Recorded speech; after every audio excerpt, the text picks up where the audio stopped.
Welcome, everybody, to the Chips and Tips podcast. I'm Tim Paul from Toolpath, and this week's guest is another Chips and Tips podcast host, Justin Gray. That's Gray with an A. Justin is the co-founder and CTO of Toolpath, visionary behind our AI tools that are helping machinists make parts more awesomely. And I just consider Justin a friend, a maker, problem solver, all around super geek. I'm really excited to have you here, Justin. Can you give a little quick intro of who you are, what you do at Toolpath, and we'll get started.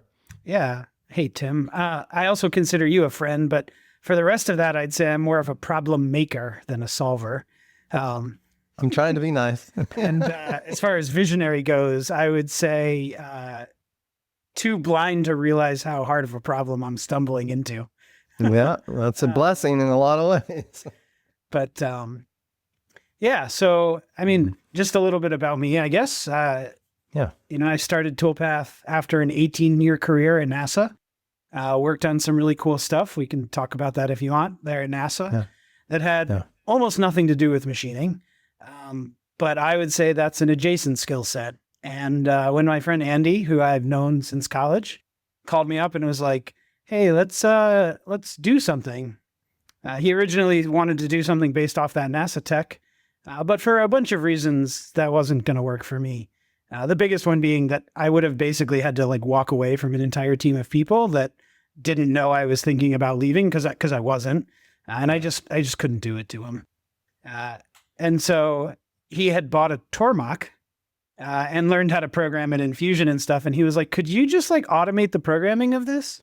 So I went into a hole for a couple of weeks and did some basic stuff and decided that the skills I had learned doing what I did at NASA would translate, albeit not exactly straight one-to-one, and that I had a chance of automating it. So yeah, I was like, all right, let's give it a try. Okay.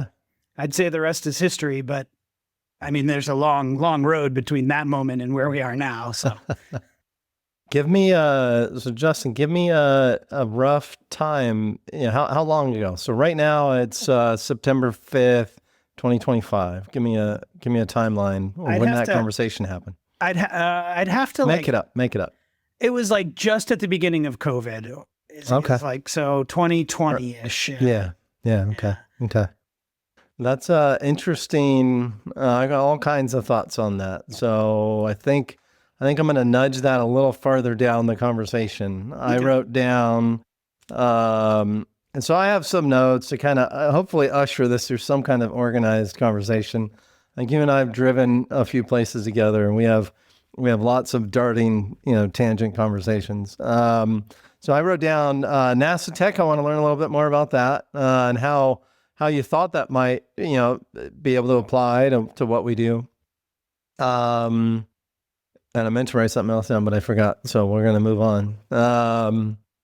Okay. So we're talking 2020. So we're close to four or 5 years right in there. Yep. And then I can say, I'm not here to blow smoke up your rear, Justin, but you've achieved a lot in 4 or 5 years. Oh, thanks. I definitely don't want to turn this into a love session, but I definitely don't want it to be about me because I want everybody. My intent with kind of this series, I want to do a get to know series. I think Toolpath has a lot of really awesome people. And I very often feel like more people should know who we are and kind of the people behind it. So we're starting with you. If this isn't a train wreck, we will continue it from here. But what I will say is I've been in the industry. It hit me the other day. I've been in the industry 25 years. I've used 7 CAM systems in industry, and 2 of them were supposed to be automating CAM. And 2 of them pretty much made me feel like CAM is not automatable. And this is coming from someone who's really tried to automate at least my thinking behind making parts. And I had probably one of the best jobs in the industry when I worked at Autodesk. And the first time I used Toolpath, I was like, it has a long ways to go, but it was the first time where I'm like, I think that kind of thinks like me. It's teachable a little bit, right? It has a long way to go, like me. I agree. But You are also only a little bit teachable. Yeah, exactly. Yeah. Yeah, it's nudgeable. You can kind of nudge it in a direction, right? So, I mean, that's why I hope it means a lot. I mean, I gave up what I really think was one of the best jobs in the industry to come kind of build the dream that you and Andy started. So I hope to have Andy on this soon. Okay, so moving along, I want to do we're going to see how this goes. I did it with Kevin Schneider recently from Autodesk. We're going to do a lightning round. and it didn't turn into be quite a lightning round because I like to ask a lot of follow-up questions, but we're going to try. And so let's see how it goes. You ready for it? Yeah, shoot. All right. So we're going to start with first CNC machine you ever saw in action. I cannot swear that I saw it move, but the first CNC machine I ever touched and pressed buttons on was a Bridgeport in the tin building at Georgia Tech. Awesome. With some sort of a 2-axis. I thought it was a DRO, and I asked somebody, how do I turn this DRO on? And they said, oh, that's not what that is. It's a CNC control, 2-axis. Oh, that's so cool. But the first real CNC machine I ever touched was, not including 3D printers, was a Shapeoko that I built at NASA in the makerspace. I got it to cut one circle out of a piece of plexiglass and then set it aside, got busy, and never touched it again. That's awesome. Yeah. That's great. That's a good story. I am tempted to ask follow-up questions, and I'm going to try to keep it a lightning round. First CNC machine you ever programmed? That would have been the Shapeoko as well. But the first real CNC machine I ever programmed probably would have... I don't think I wrote anything for Andy's Tormach, so I think it would be the Sile X7 here for Toolpath. Cool. That's awesome. The Sile, how do you say Sile? I always miss... Sile, yeah. I think it's Sile. Okay. Yeah. Like SILE is how it's pronounced? Okay. S-I. I know how it's spelled, but yeah. I'm a sounded outer guy. And that was the first CNC you bought? Yeah. Okay. I think we would have bought a Haas mini mill. We timed it very stupidly because like at the beginning of COVID, they were like giving them away. They would pay you to take one. But I had said that because like one of the ways that Andy enticed me to leave my job at Toolpath at NASA was like, oh yeah, we'll buy a CNC machine and put it in your garage. And you're like, done. Yeah, pretty much. I don't know if he knew that was like on my retirement wish list, like things that I was aspiring to. Yeah. And so that was like part of like the plan from the beginning of Toolpath. And I said, no, we should get to a point where Toolpath can program something before I buy a CNC machine, which like objectively I think was a good milestone. But timing wise, like we waited 8 to 9 months too long or a year too long. And so we went from like them giving them away to them being really scarce. A premium. Yeah. So I went to the Haas HFO, which is only 15 minutes from my house. And I was like, I'd like to buy a mini mill. And they were like, cool, that'll be 30 weeks out. No way. Yeah. And I was like, okay. And I think they wanted like 70 grand for it or something. Wow. And so Andy was like, well, check out this Sile brand. So I called them up and they were like, well, you can have it for $40,000 landed in your garage and it'll be here in a week and a half. You want it? And I was like, yeah, I guess I want it. Yes. Awesome. Yeah. How's that? Okay. I'm gonna write down Style, to try to keep this lightning round. I want to ask, more about your experience with it, but we're going to move on. So, this might, first coding language you ever learned, and at what age? Let's see. I would have been 10 or 11, maybe 12. And my friends were really into this programming language called BASIC. Okay. This will probably come up again a little bit later, but one of my good friends was really good programmer. Honestly, probably one of the best programmers in the world. And for some reason, like they were into it, so I tried to get into it, and I just didn't really take for me. Okay. And then my parents had bought me a Lego Mindstorm, which had some like really sort of visual programming stuff in it. And that didn't really take either. But I mean, I remember writing some like really simple DOS programs. Okay. The first time I wrote anything resembling real software was in high school, C++. I wrote Pong for myself and like played it on the computer in the lab. Awesome. Awesome. I've heard BASIC. I've heard C++. BASIC was like wildly popular like pretty long time ago. Is that right? Yep. Oh, okay. Okay. Yeah, back in the DOS days. Yeah. Okay. My grandfather's an old school programmer guy from, Korean War times. So BASIC sounds very familiar. All right, lightning round. What's the raddest problem you've ever solved with code? And the second part of the question is, it's something you physically built. Bonus points if it was machined. So kind of two separate questions. I would hesitate to say that anything I've machined has been rad. I'm proud of a few things I've machined, but they all are very simple from a machine. I said problem you've solved for a reason. All right. Programming wise, the raddest problem I think I've ever solved was what I did at NASA. I'll just give you a little bit of backstory. It took 16 years and 16 years, I was there for 18.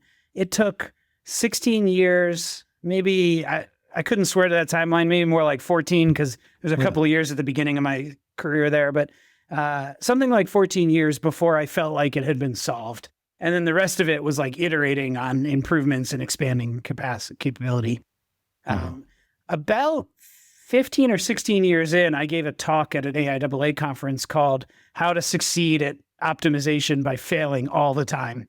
And I remember proposing that talk. It was a keynote talk. I was really, really proud to give a keynote talk. And it was during COVID, so it was all remote.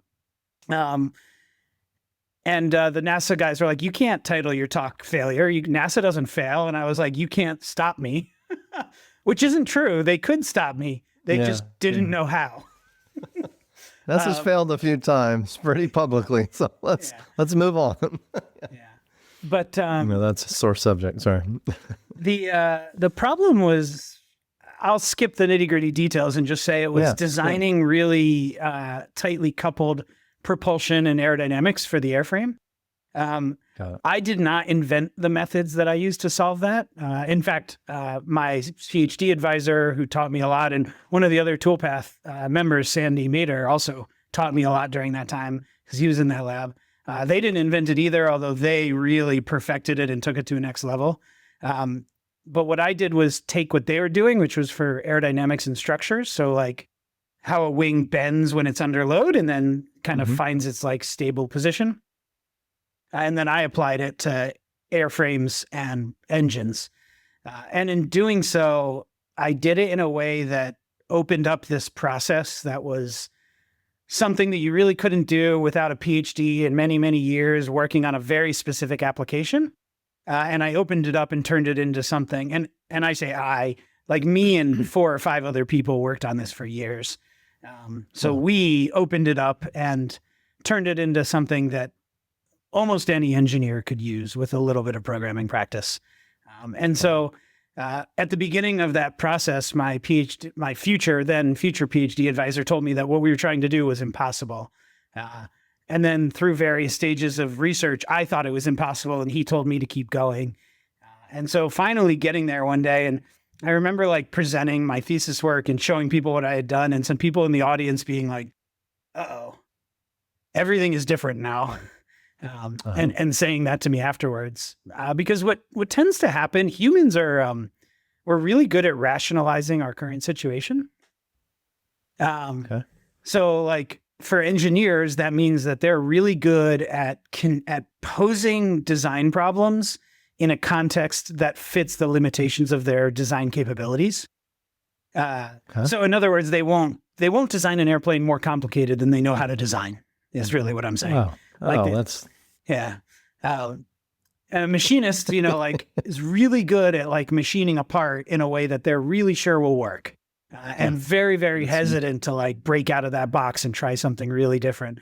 And I just sort of I don't have that gene that like causes me to be afraid of things I don't understand.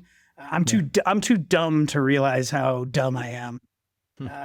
And so I remember giving that presentation and a couple of people saying like, yeah, we have to do things a little differently now. And it was a moment where people switched from saying, what you're doing is too hard, nobody will ever use it, to that's so good that I have to use it, right? And so I think there could be like an analogy to CAM there, where early on in the days of CAM, machinists were like, nah, I'll just hand code it. It'll be easier. And then eventually, like as 3D surfacing and parts got more complex, like you can't make them without CAM. And so it's a little, I guess a little arrogant of me, but I feel pretty proud to have a moment in the engineering community in aerospace where I got to say I made a difference, and like people will solve problems differently because of how I built that software, which is really awesome. That's awesome. I look forward to the day that people are saying that about Toolpath. I mean, it's the reason, I came to Toolpath. So try not to make these podcasts a Toolpath advertisement, but we both have invested our lives into this. So I look forward to the day that you're I got a text message from one of our favorite customers in Southern California that we've changed his life. Some of the things I just shared with him as a machinist, and then what we're doing with Toolpath. And I mean, it's the reason I went to Autodesk. It's the reason I came here. So that's, I think that's why we get along so well. And then you asked what the raddest problem I solved with machining was. I didn't machine it, but my boss at NASA had a shop in his basement, all manual machines. And my dad wanted a recumbent trike. And I had a certain way I wanted to design it. And there's the home builder fabricator way of like cutting up old bicycles and making it work. And I was like, this is stupid. I don't want to do this. I didn't think I'm not a good enough fabricator to pull it off. So I had him turn what's effectively a head tube and an upright on a lathe and make a couple of milled parts for me. And then I welded them up, and I actually still have those. The rest of the bike has been chopped up, but I have those in the basement. So I have some uprights that worked for that trike. Yeah. That's cool. And we've talked about this before. Was that an e-trike or just a trike? That one was just a trike. I did build him an e-bike, but that was adding an e-bike to a normal recumbent. Got it. I think it's way too fast. It goes like 30 miles an hour. That's awesome. If it's worth doing, it's worth overdoing, right? All right, favorite tool in your shop? I guess it would depend what day it is. I have this LTT screwdriver, which I think is way overpriced, but also worth every penny. Okay. So I bust that out a lot. If we're not counting the machines, because otherwise it would be the Speedio. I would have to say my welder. It's just like the simplest Lincoln 175, Lincoln Electric square wave TIG 175. But I bought it. It was the first machine I bought out of college. When I left Georgia Tech, I was on a racing team, rec racing. And they had so I basically could do whatever I wanted. There was all manual mills and all of this stuff. There wasn't any CNC in there at the time. And I remember like walking out on my last day at Georgia Tech, like crying a little bit that I was losing access to this place and saying, I'll just build my own one day. And it took me a couple of years. We had bought a house and it took some time before we had any spare funds. And it was like an $1,800 welder. It weighs like 1,000,000 pounds. I somehow manhandled it into the back of my Honda Fit to get it out of the store. That was a bad idea. I should have just asked a friend to help me. I still have it. I don't weld that much anymore. At the time, I was going to build a tube frame car, like a Lotus Caterham 7 type car. Yeah. And that was like the goal of it. And then later on, it became building bike frames and things like that. But I would say that tool is my favorite, mostly because it was like the first tool that made me feel like a grown up. Like, okay, I can buy my own tools and like build my dream now. Yeah. We have a lot of parallels, Justin. I'm like the dumber, more handsome version. Just kidding. I have a Lincoln 175, 1995. Shortly after high school, I bought that because I wanted to make bicycles, and as you know, my spine isn't very healthy, but I'm sure the lower part of my spine is unhealthy from that stupid welder.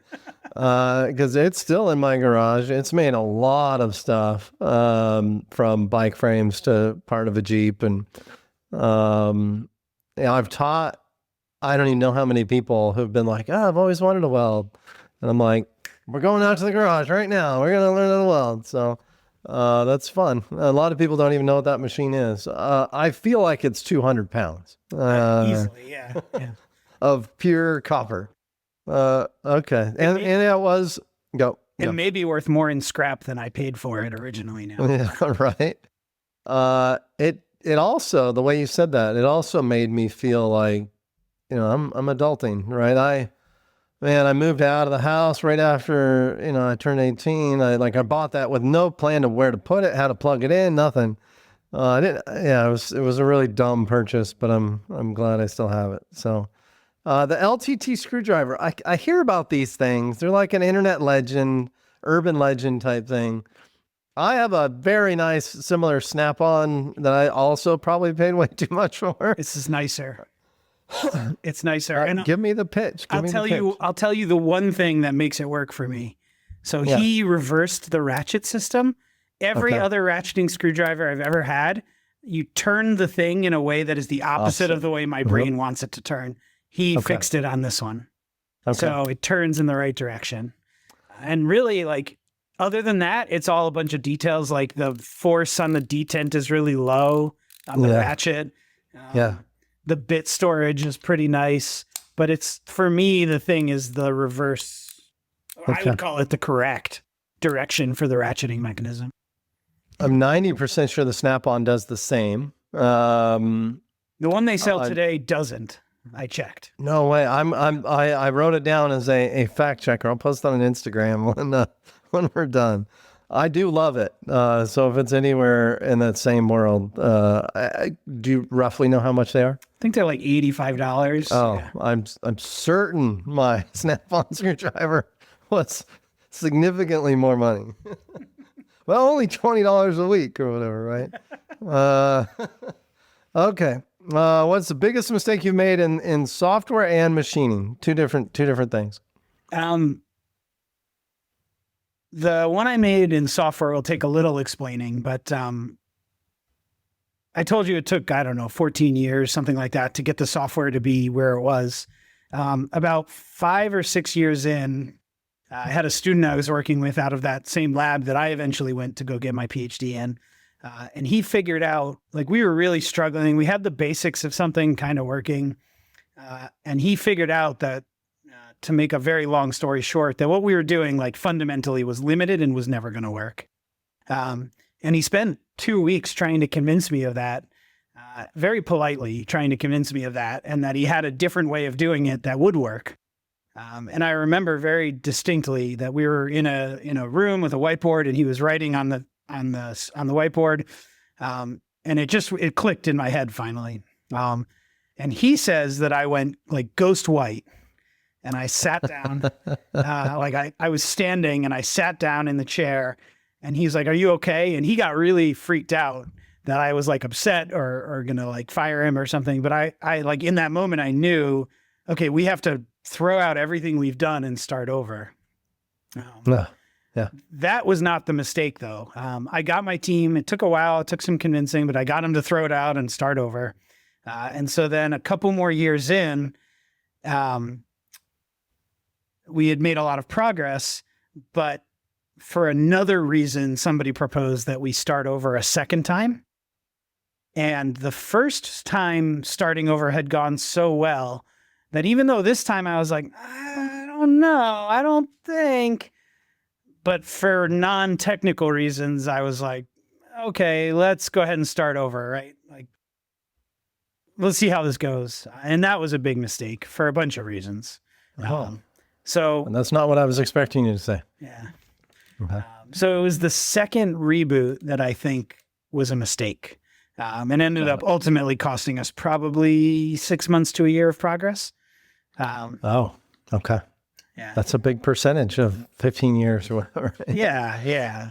I wrote down starting over as something I want to circle back later to, because this is the lightning round, but we'll see how good I do at circling back, because that has a lot of relevance, I think, in our industry now, right? Okay, still lightning round. We have two more questions. If you can give 20-year-old Justin one piece of advice, you wanted to know what my biggest mistake in machining was? Machining. That's why we have you here. Yeah. Every crash I've ever had. Man, I only say this because I feel like my machining accomplishments are so, like, I've never done anything that mattered a whole lot in a machining context, in the sense of like the part had to work. I've made a few parts for customers that had to work, but nothing that was really hard. So, I don't feel like I have any like catastrophically awful mistakes to point to. But I will say that I've made a couple of like boneheaded crashes, especially when writing probing macros. They are really hard to like be good at. And a few times where I've been like, oh yeah, and I was really careful like on the first run of something, or like I got 90% of the way through the macro and I'm like, cool, this is good. Turn the speed up, and then wham.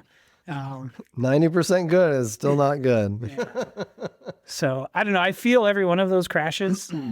I had heard you once say, like, you don't crash a car, you shouldn't crash a machine. I finish your sentence and I'll reply. That stuck with me when I heard you say it. And I was like, okay, I need to, I mean, not that I took crashes lightly, but it changed my thinking on them of like, okay, I need to treat this like I'm driving a car.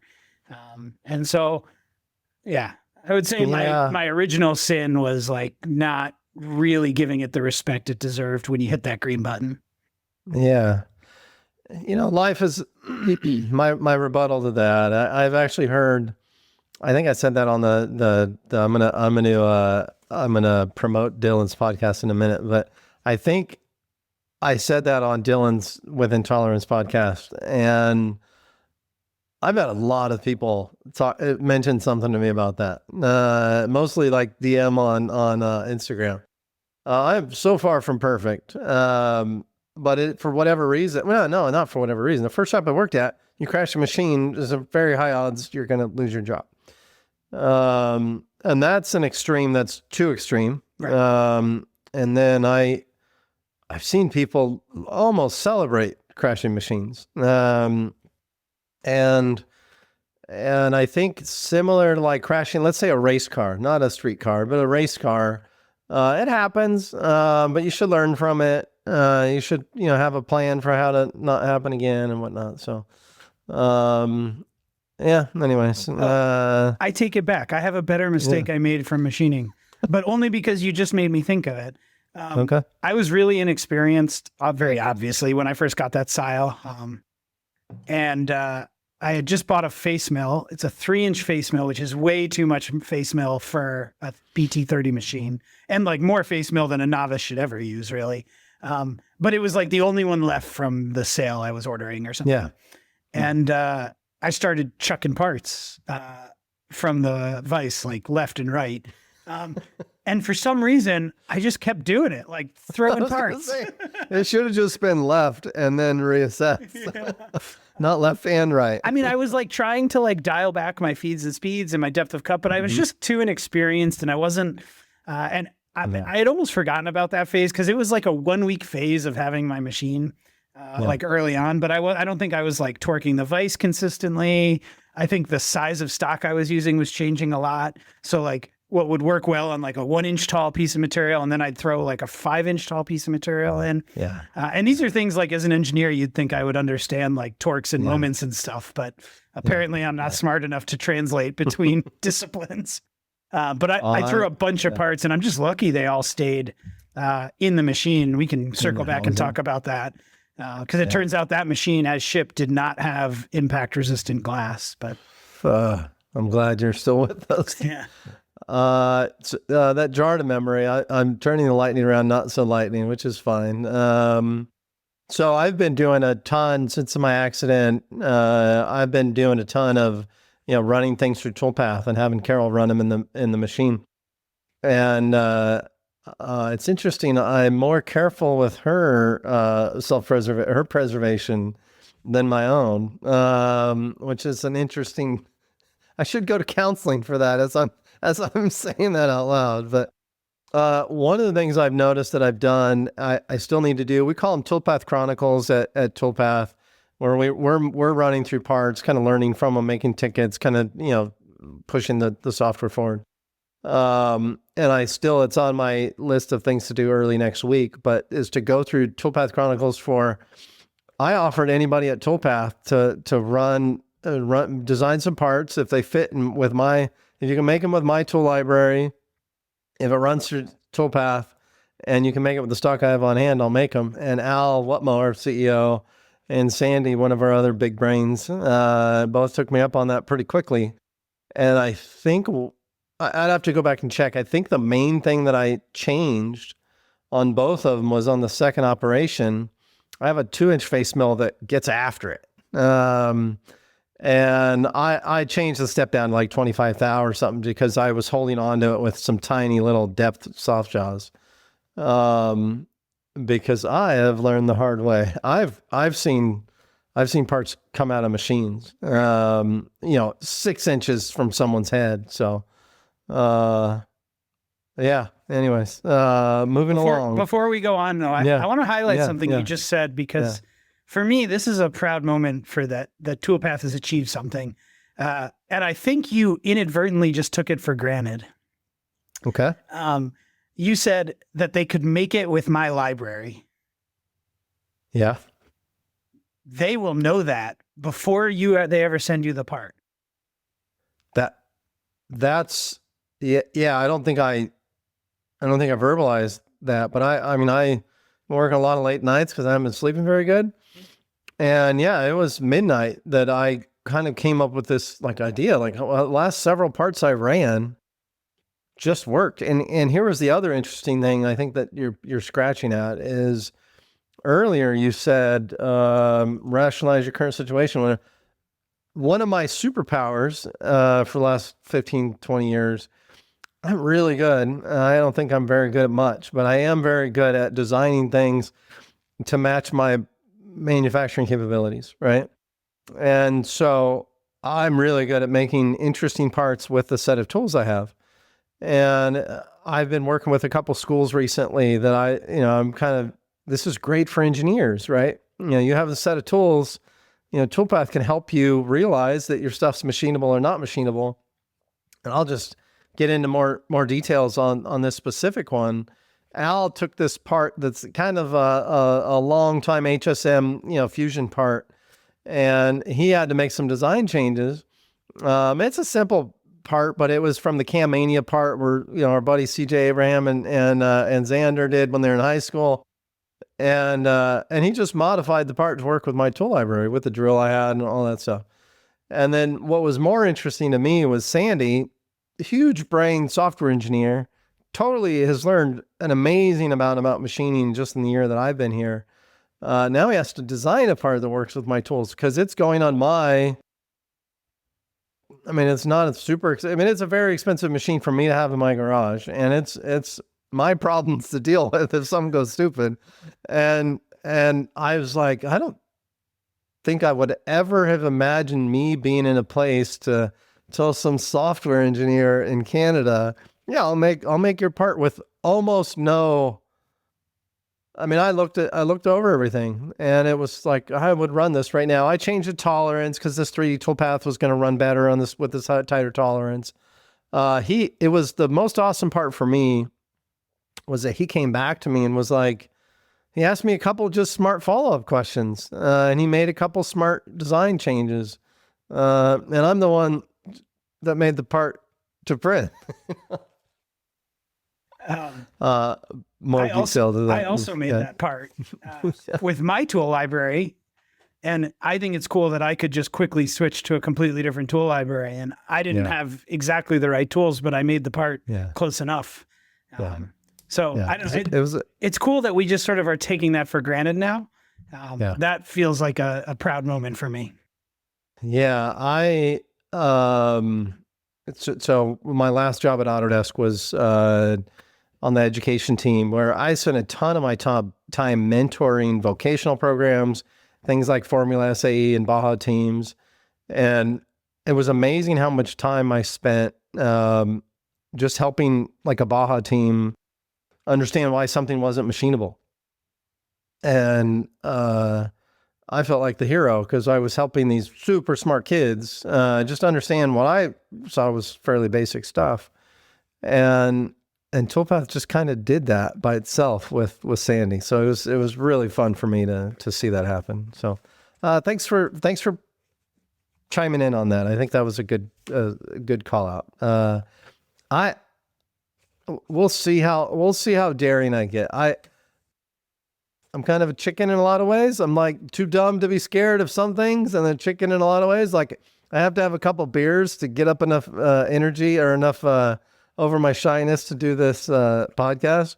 But I'm thinking about doing Instagram. I'll make your part for the public. We'll see. It's my. I never would have thought I would have, but the first couple went so smooth. Might do a webinar and I'll machine an Instagram part or something like that. So, last question. What is your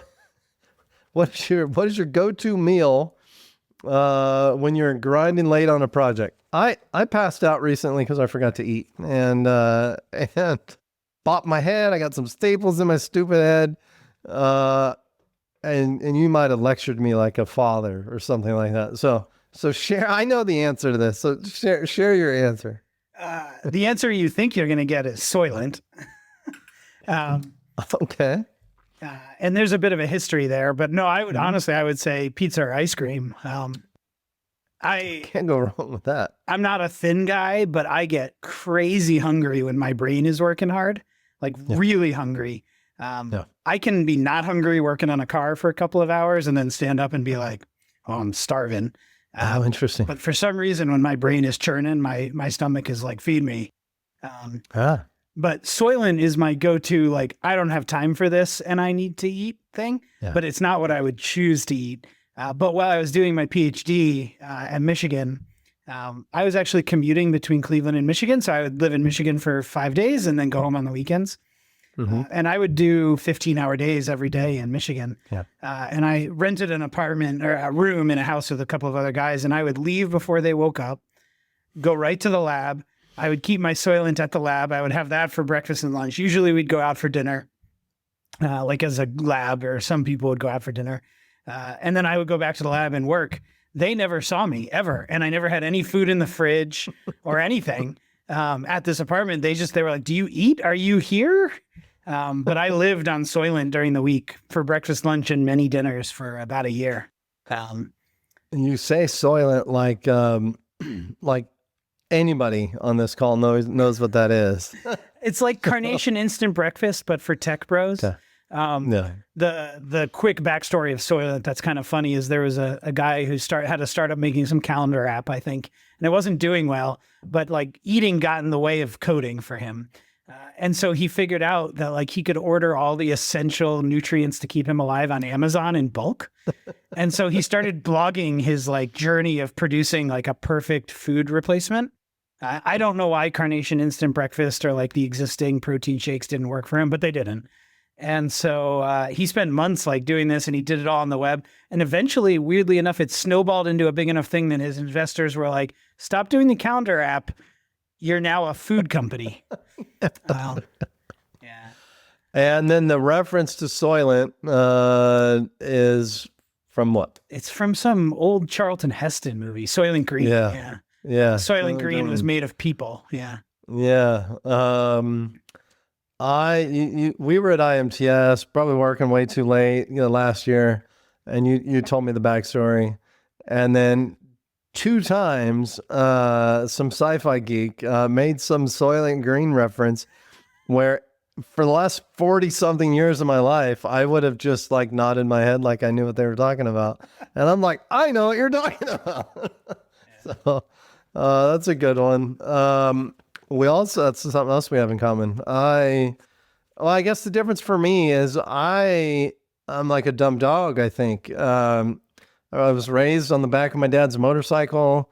If he wasn't hungry, little 5-year-old Timmy didn't need to eat. And I think he just trained me to not have to eat. There's been times in my machining life, especially when I had my own business, that I would go 16 hours without eating. My ex-wife would be like, are you stupid? You need to eat. And I think that's kind of what happened the other day when I passed out in the kitchen. Carol was like, wait, what's the last thing you ate? And I was like, I don't think I ate today. So I got in trouble for that. Now I'm getting fed better, which is not a terrible outcome of that. Okay, I'm looking through our notes. That's the end of the lightning round. So 30 minutes in. That's not bad. I think that's great. Those were some good topics. Let me look to see. There's a couple things we'll come back to. Speedio. You're pretty happy with the Speedio? I really, really like that machine. We're thinking about maybe getting rid of it and replacing it with a 5-axis, and it's going to be a tough machine to let go for sure. But I really enjoy running that machine.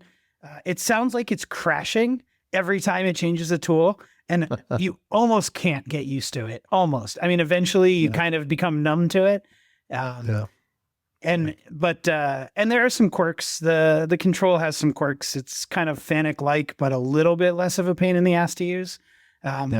Honestly, almost every CNC control is like using a computer from 1982. It's really weird that's the, like on the bamboo behind you, we're like, oh, the user interface is so good. And like my son can use it or whatever, but for some reason we accept like the most insanely bass-backwards control. The term that is always used is military grade. That kind of. I think it's their excuse. Well, here's the deal: like the Fanuc is, they measure their uptime in zillions of whatevers. I know the story. I know the history. It's all BS. BS. Like my phone has more uptime, right? Like than all this, and like it just It's total BS. I get where it comes from, and I get it more having run parts and run machines, like the unwillingness to crash and all of that stuff. But like if you look at the bamboo, you realize that we're not actually beholden to this stupid system. We just like as an industry have chosen to allow ourselves to be. So, and I think Datron really proves that point. Like their control is not a pain to use. So exactly. Willingness to change. That's something I wrote down for our circle back at the end.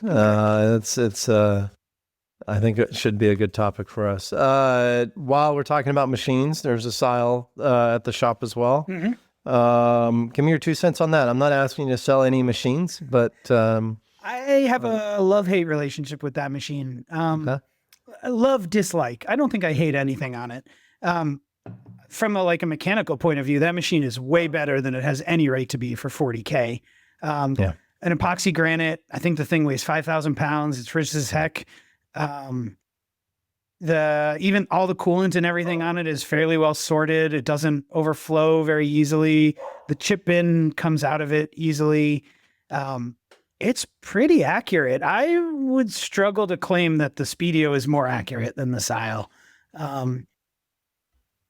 It's okay. It handles some big stuff. Mine, the one we have here, is only a single phase. But so the spindle runs out of guts pretty quickly. I think if I had bought a 3-phase, that would have been better. I didn't want to get a phase converter when we had it in my garage.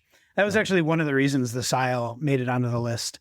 I think these days, the 1500 MX from Tormach did not exist. Those go pretty head to head, those two machines. I would have bought a 1500 instead of it. The dislikes on that machine, the control on it, I mean, I got the cheap Chinesium control because I didn't know any better. I'm not actually sure that was the wrong decision because the other options were a Syntec control, which is okay, or a Siemens control, like an 808D, which sounds like it would be like industrial grade, but the integration on that machine I've heard was not top notch. Got it. I have a Kevin Schneider and two Kevins, Kevin Ellingson, two friends of mine, both have them. I think they were early Sile owners. Now I've got to go ask them what controls they have. I will say this, ours is a 2021, which was like the first year of a new model, and the machine was much more refined. Got it.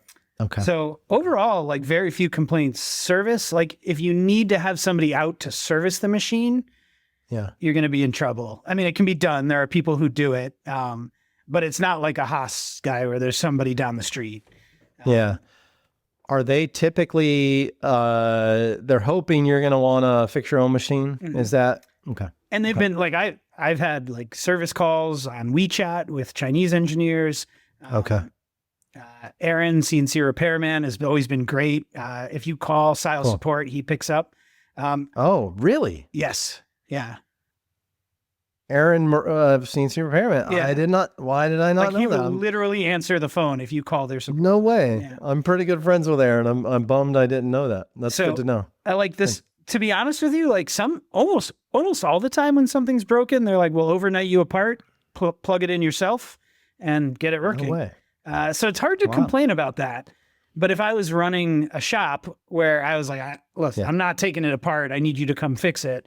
Okay, now we're talking a different level of problem. So I think it's a great starter machine. And if there was more service coverage, which there may be at this point, it's been a number of years, but I would not hesitate to recommend it. But if I was going to buy like a building full of machines, I'm not sure it's the one I would choose.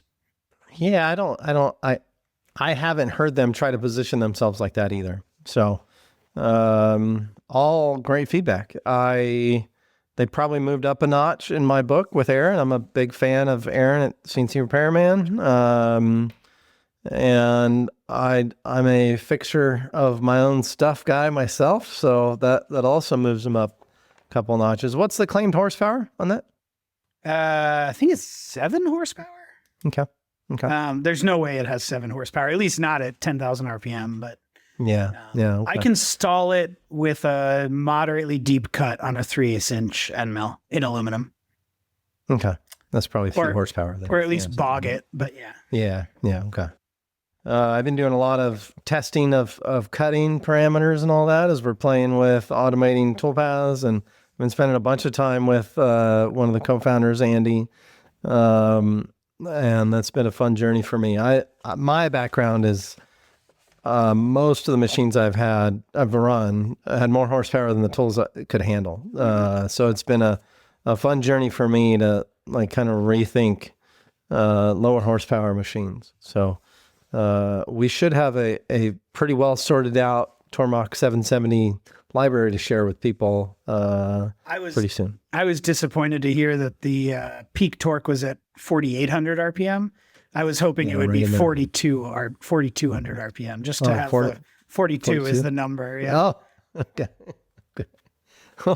What's the significance on 42? Hitchhiker's Guide to the Galaxy reference. Oh, that's another sci-fi thing, isn't it? Yeah, it's okay. Okay. All right. Now we're going to move into, so I call this like the life and kind of career storytelling side. So before we do that, I want to call out, Dylan's Within Tolerance podcast. I don't want to repeat what we did what you already shared at Dylan's podcast. Not that there isn't overlap, but I looked up, there's a really good episode of that. It's episode 233. Check out Dylan's Within Tolerance podcast. I personally, it's one of my most listened to podcasts. What we're trying to do a little different here is just kind of tell the stories a little different. I personally think more industry people should hear other industry people's stories. I've personally heard, I was on Dylan's podcast and I shared maybe more personal stuff than I expected to, but I had a lot of people reach out to me. They put me up because I'm, an Autodesker and Toolpather. They put me up on some pedestal like I was something special. And it was really good to hear from people like, man, you're way more normal than I thought you were, or whatever. Obviously I duped them. Way more normal. Yeah. I think I shared like my inferiority complex or something like that. And they were like, "Holy crap! I saw you as some hero machinist guy, which I'm definitely not. And I'm just too stupid to too dumb to just know better. So I always push forward. So I like to break our lives down and kind of pick up some patterns, right? So let's start off. So everybody go listen to Dylan's podcast. I would put it on your favorites, whatever list, but he does a really good job of teasing out people's stories. But with kind of what you shared in Dylan's podcast, I would like to pick up something from your childhood, the kind of your early sparks. What first got you interested in making things or solving problems with code? I have this fascination where it hasn't been fascinating enough for me to commit to learning to be like a coder, but like, man, I want to solve some life problems with like some Raspberry Pis and stuff like that. And I just haven't been motivated enough because I got all kinds of other stuff to make. Jeep to finish.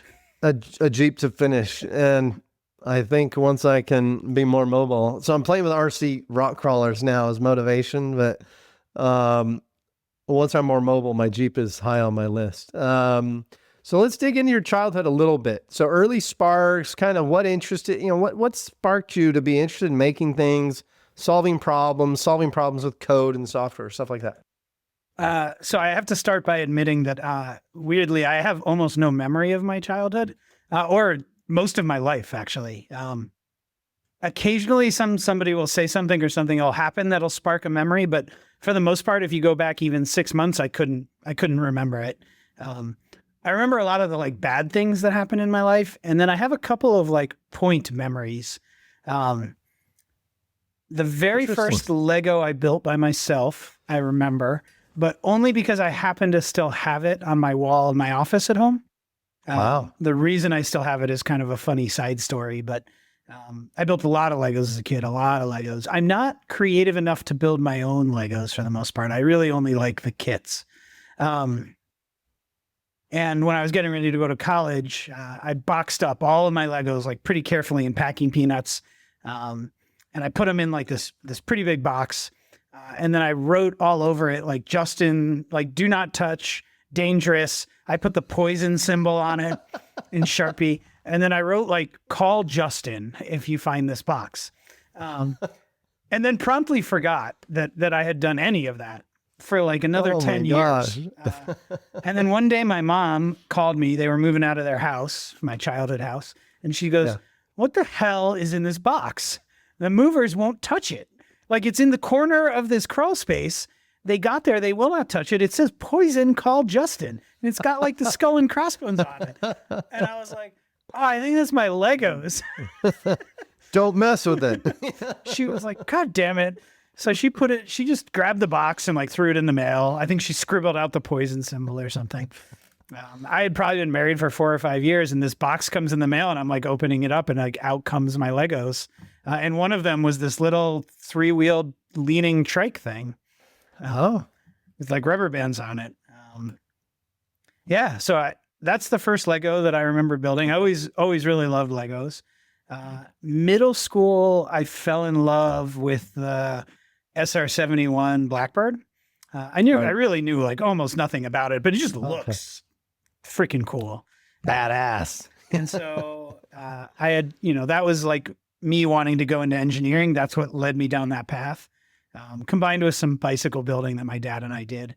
We did go over that in Dylan's podcast. He called it my villain origin story because it snapped in half while I was riding it. And I picked up the 2 halves and like marched a mile home and like threw him down in front of my dad and glared at him to like challenge him. Cause we had to go on a 100-mile bike ride like a couple of days later.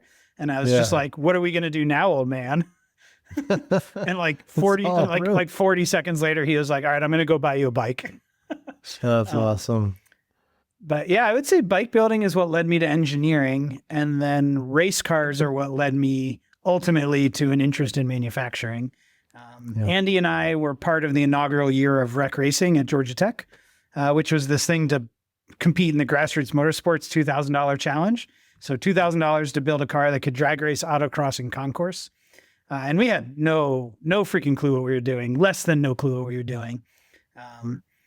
Through just years of working on cars and doing a little bit of fabrication and a lot of fucking around, I sort of fell in love with the idea of machining. I did a little bit of manual machining to get a turbocharger onto a 1980 something 85 BMW. Actually, Andy was part of that. We were at Pull Apart looking for a part for a BMW, and like the forklift guy, I don't know if you've ever been to a Pull Apart. They're not gentle when they're like moving these cars around the yard. Yeah, they call them pick and pulls out here. But yeah, I think we're talking about the same thing. But like the guys are like with wrecked cars where you're yanking stuff apart. Yeah. And so like the guys like driving this forklift, like bouncing the car up and down, like on and off the forks, right? Like just couldn't care. And Andy's like, "That's a turbo Audi." What do you mean? And he goes, I didn't know turbo Audi for shit. He's like, "I bet there's a turbocharger in there." And we had been at Pull Apart for like 3 hours. Turbochargers do not last at Pull Apart in Atlanta, like very long. Like they're gone the next day.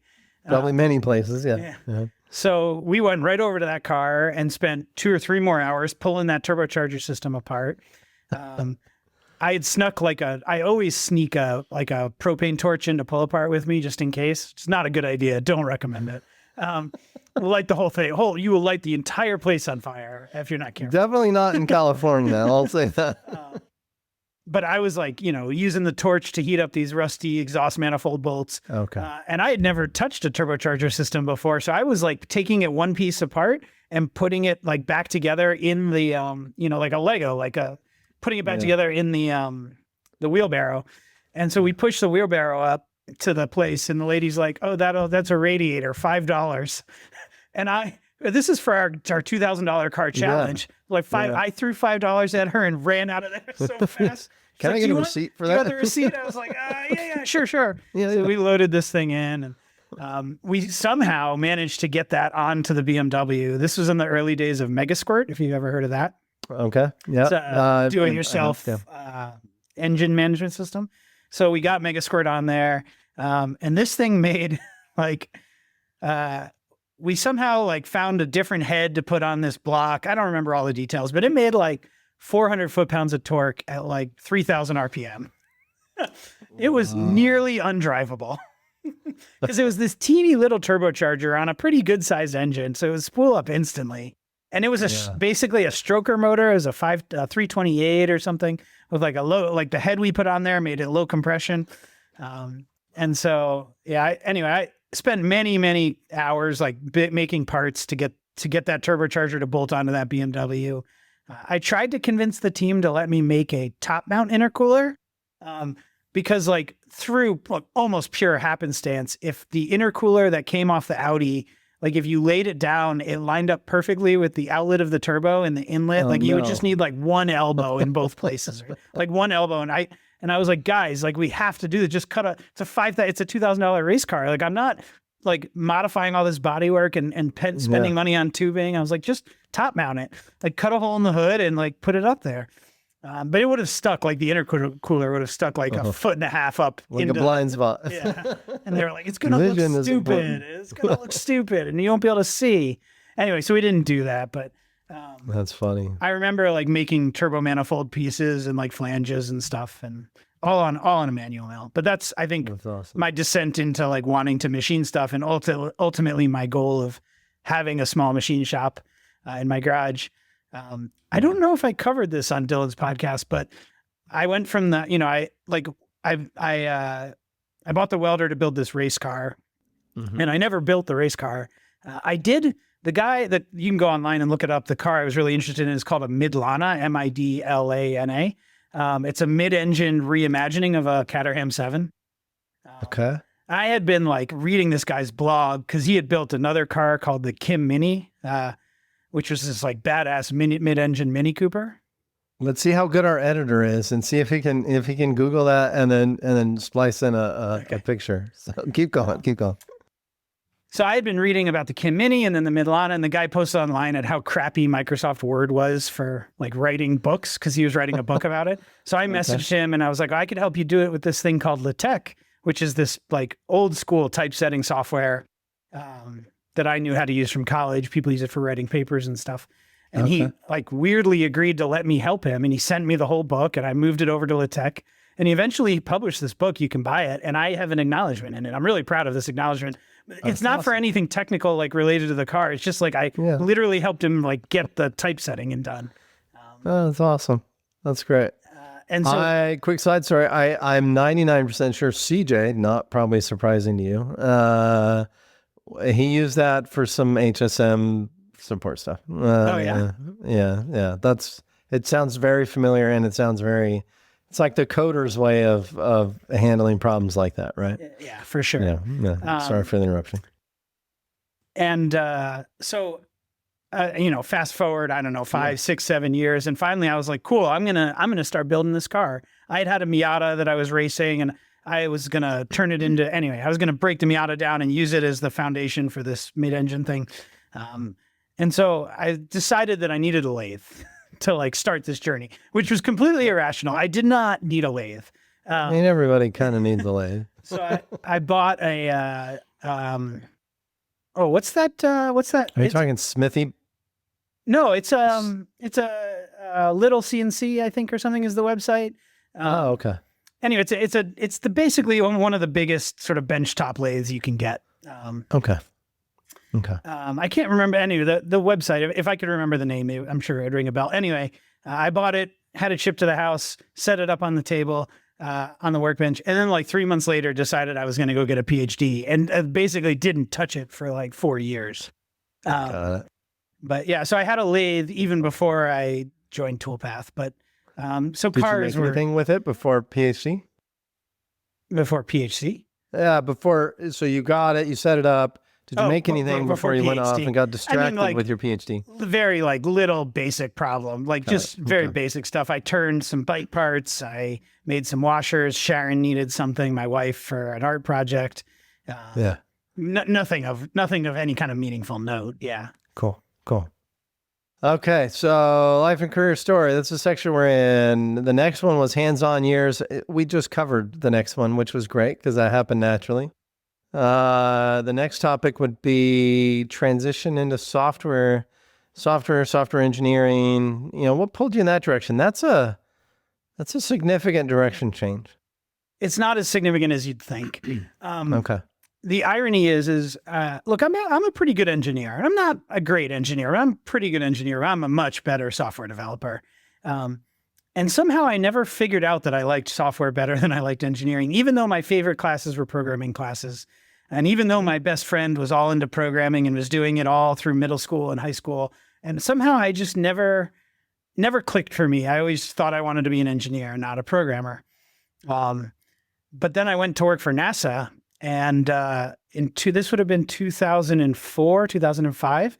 And I got there and they're like, cool, sit in this chair and use this piece of software called NPSS, which it's basically C++, but it's C++ software specifically for designing jet engines. Got it.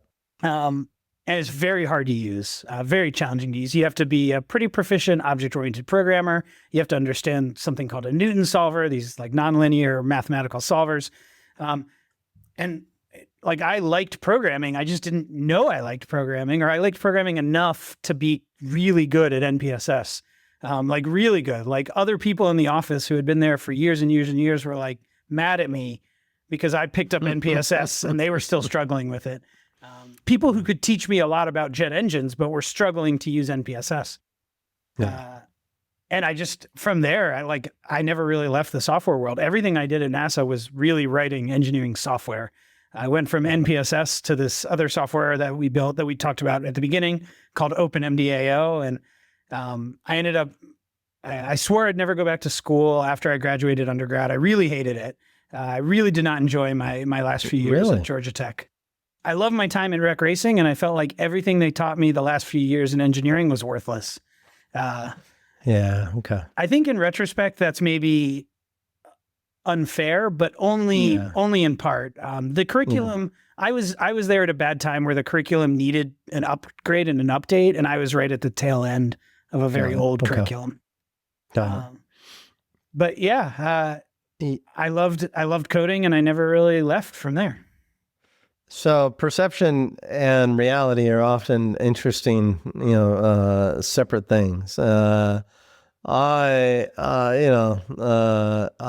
have a PhD. I'll leave it at that. And I would have made the assumption that anybody with a PhD would have loved, or at least had a pretty positive experience with their undergrad. So the path there for me was kind of weird. So I swore I'd never go back, and then NASA had a program that would cover master's tuition. So I was like, well, I'm not doing engineering. I have no interest in that. So I went and got a master's in computer science, and I loved it. I thought it was great. I really enjoyed it. The first AI class I took was in that course. So that goes back to like 2010 or something. Got it. No, 2011. And I only know that because my wife recently reminded me that after, like, the place where I was taking lectures was across the street from the hospital where my wife had just given birth after 27 hours to my son. And I was sounds like my daughter's birth. We have a lot of parallels. Keep going. I was like, cool, he's here. You guys are good. I'm going to go sit in this lecture. I'll be back in a couple hours. Damn it, Justin. I don't remember text that. Me. But next time you're at that fork in the road, text me and I'll advise you differently. So she reminded me of that recently. But so that's why I know that was 2011, but because that's when my son was born. But yeah, so I went and got this computer science degree and I loved it. And then I finished that and I told Sharon, if I ever ask you if I can go back to school again, punch me in the face. Just say no. But then I was doing this stuff at NASA and I started working with a couple of professors in this field of optimization who I really, really liked and respected a lot. And to this day, I do not know if they like got together in a room and coordinated this or not. I don't know. But like within 3 months, each one of them had pulled me aside and been like, you need to go get a PhD. Come do a PhD in my lab, like, please. Wow. And it was extremely flattering. And I remember thinking and saying to them, like, guys, I'm not smart enough to do a PhD. I don't think I could do this. And they were like, listen, asshole, it's not up for debate whether you could do it or not. Just come do a PhD. Just do it. Yeah. That's awesome. And then finally, Keem, the professor who would eventually become my advisor, like took me up, bought me a couple of drinks and was like, listen, you're going to come do a PhD. Everything you're doing is like, you would just get one. Like, you just need to like do nothing other than what you're already doing and you would get a PhD. Cool. So, and that was absolutely the right decision, going into Keem's lab, working with Sandy and some other folks named Graham and Gaetan. And John Wong really taught me a lot, but yeah, so I also didn't think that I would ever be able to get a PhD, but I was told otherwise, and apparently they were right. Maybe it surprised you, maybe it doesn't, Justin, but nobody's ever told me I should get a PhD. And that's where you met Sandy? I had met Sandy during NASA. So like like during our work with NASA, I was actually like the, what's it called? Like the contract manager for their work on a research grant. And then I had to, recuse myself from that to go become a student in the lab where Sandy was now my senior person in the lab. And who is Sandy, Justin? Sandy Mater. He's one of the developers here at Toolpath. But before that, he worked for a cool company called Space Ride. So believe it or not, Toolpath is not his first manufacturing experience because he had to have a bunch of parts made while he was at Space Ride. But they didn't have any internal manufacturing. And so he could tell his story much better. But there are lots of stories of them struggling to get parts in a short lead time or having DFM trouble or not understanding why everything was so expensive. That was his first real manufacturing experience, was just like sort of being in a company that needs parts made and kind of like throwing them over the fence and not, struggling to get it back. That was a Canadian startup called Space Ride, now defunct, but a cool company that was going to like launch rockets off of balloons, like weather balloons. Wow. Oh, that's cool. But before that, he worked at University of Michigan under Keem Martins and doing cool optimization stuff. Cool. That would also probably explain why I enjoy. I've worked with a lot of smart engineers over the years, and I particularly, not that I don't enjoy working with other people at Toolpath, but he's one of the ones I hope to get on this Get to Know podcast and get to know him better, because he's a neat person. I love working with him. So I had why PhD written down, and we covered that. So now let's get into before Toolpath, some highlights, key roles. I think we covered some of this. Maybe lessons, some of the fun stories. How does that sound? Yeah, sure. Before Toolpath, anybody who works with me at Toolpath, or really probably anybody who works with me ever, will not be surprised by this, but I was a real pain in the ass at NASA. What? But apparently I was worth it to people around me. A couple of times somebody put their neck out for me in a big bureaucracy. Sometimes that's what it takes to give me an opportunity. The first one was in 2010, the software that I'm really proud of, OpenMDAO. The original sort of foundation of that software was led by somebody else. I was just a junior engineer fresh out of college working on it. But 2 years in, when I'm still a junior engineer, Cindy retired, and she went to our joint boss at that point and said, I think you should give it to Justin. Let him lead it. It was like on paper an absolutely horrifically stupid idea to give this 22-year-old kid this software project with like a multi-million-dollar annual budget, this team of people, and this very complex topic. Also, by the way, a project that was like universally disliked at NASA, that nobody wanted to touch with a 10-foot pole. Interesting. For all kinds of bureaucratic and political reasons. And my boss, like, he could have done the easy thing and like handed it to one of the other more senior engineers who probably would have let it die or let it languish. But he was like, nope, we're going to give Justin a try. And he ran some top cover for me. I think it was only possible because it was a project that nobody wanted. So there was no like fight when he assigned it to me. But so that was a cool moment. And then, you know, NASA's one of the few places where you can make almost no progress and still be considered successful. Sometimes that's what foundational research is just banging your head against the wall again and again and learning a little bit more about the problem. And so I would say the other lesson I learned there was really how to fail fast. And it became very clear to me one day, much later in my career, 15 years in, when we were working on this project that now had been stood up, not around my work, but coincidentally, I was part of it, to be like a tech incubator at NASA and to get us to be more nimble. And they were like, how do we, encourage failure? Failure is a dirty word. Like, we need people to fail, but not be upset that they failed. And I was like, I fail all the time. You guys don't seem to give two shits. What's the problem here? And they all turned and looked at me like aghast. And I wish I was being a little bit dramatic, but like, I don't have any tact.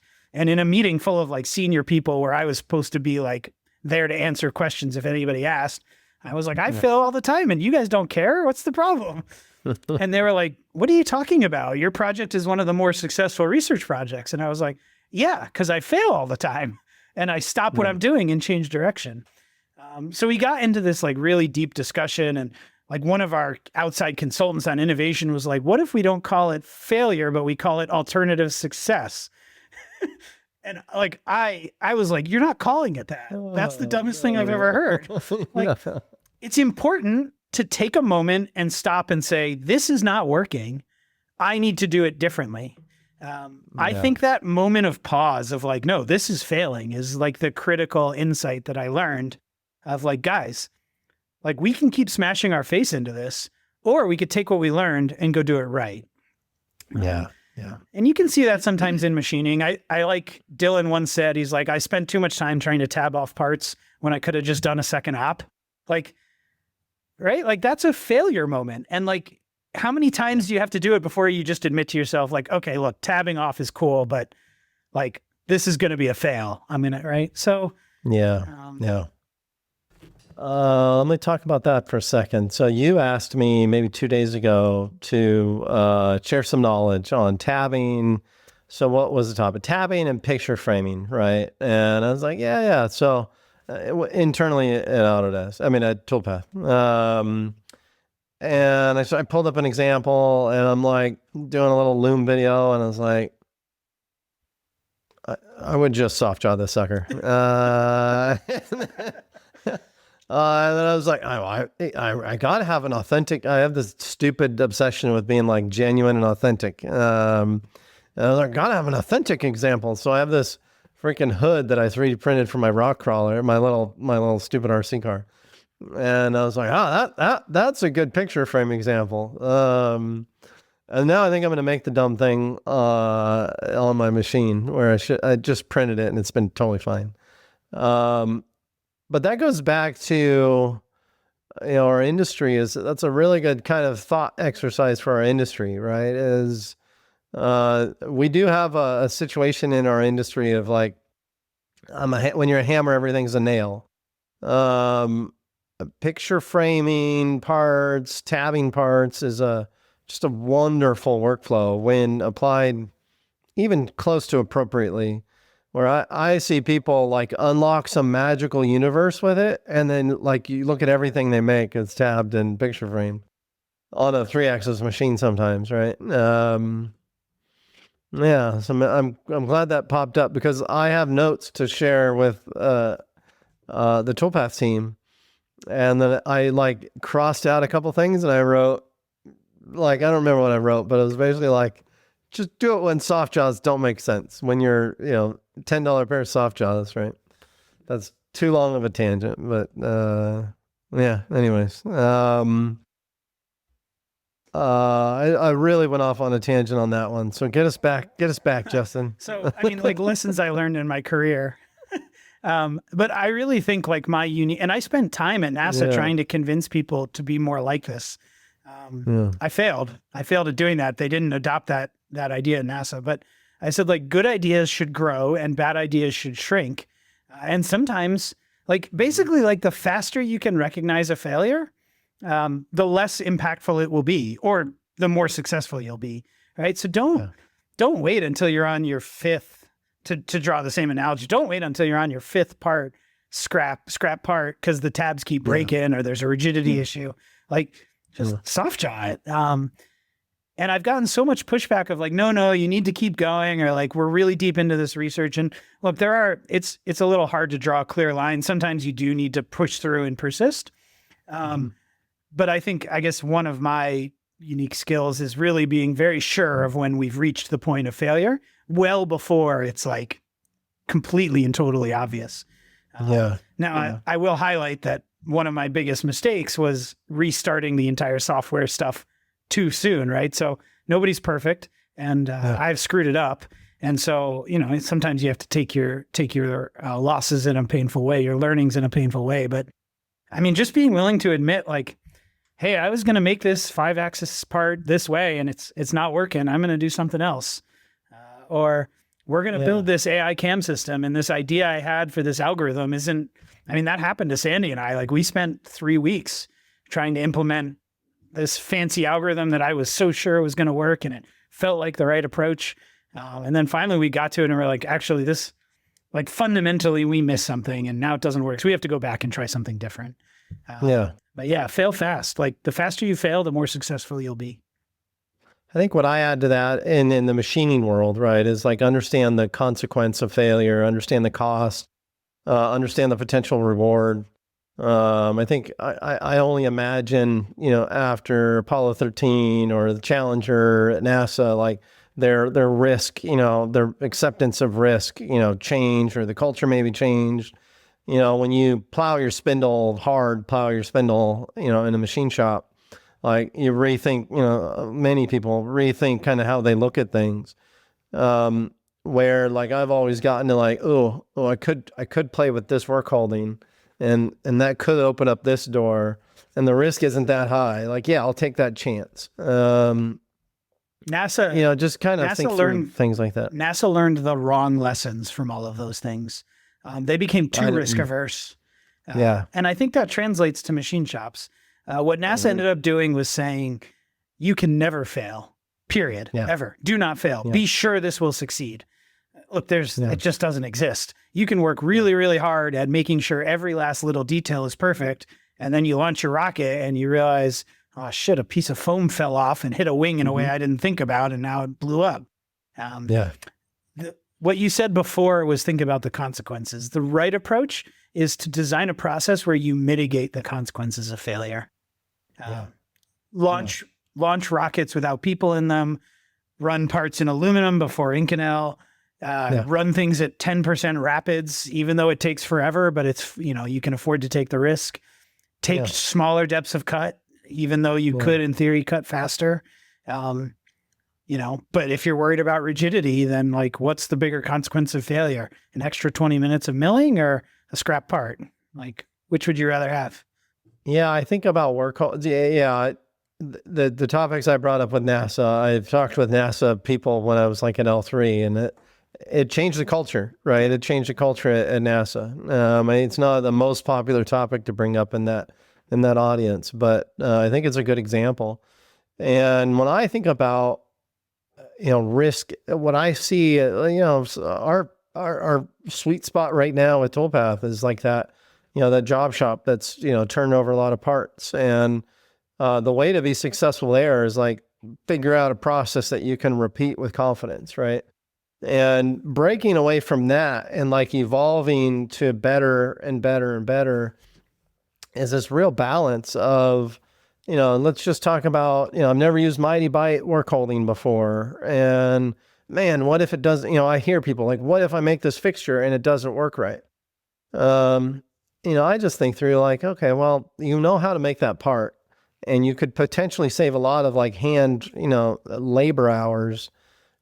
Just think through, like, you're not going to blow up your spindle, think through that consequence. It's like, it's a little bit of money and some time, but some potentially huge unlocking, gains. And that's that like risk versus reward. I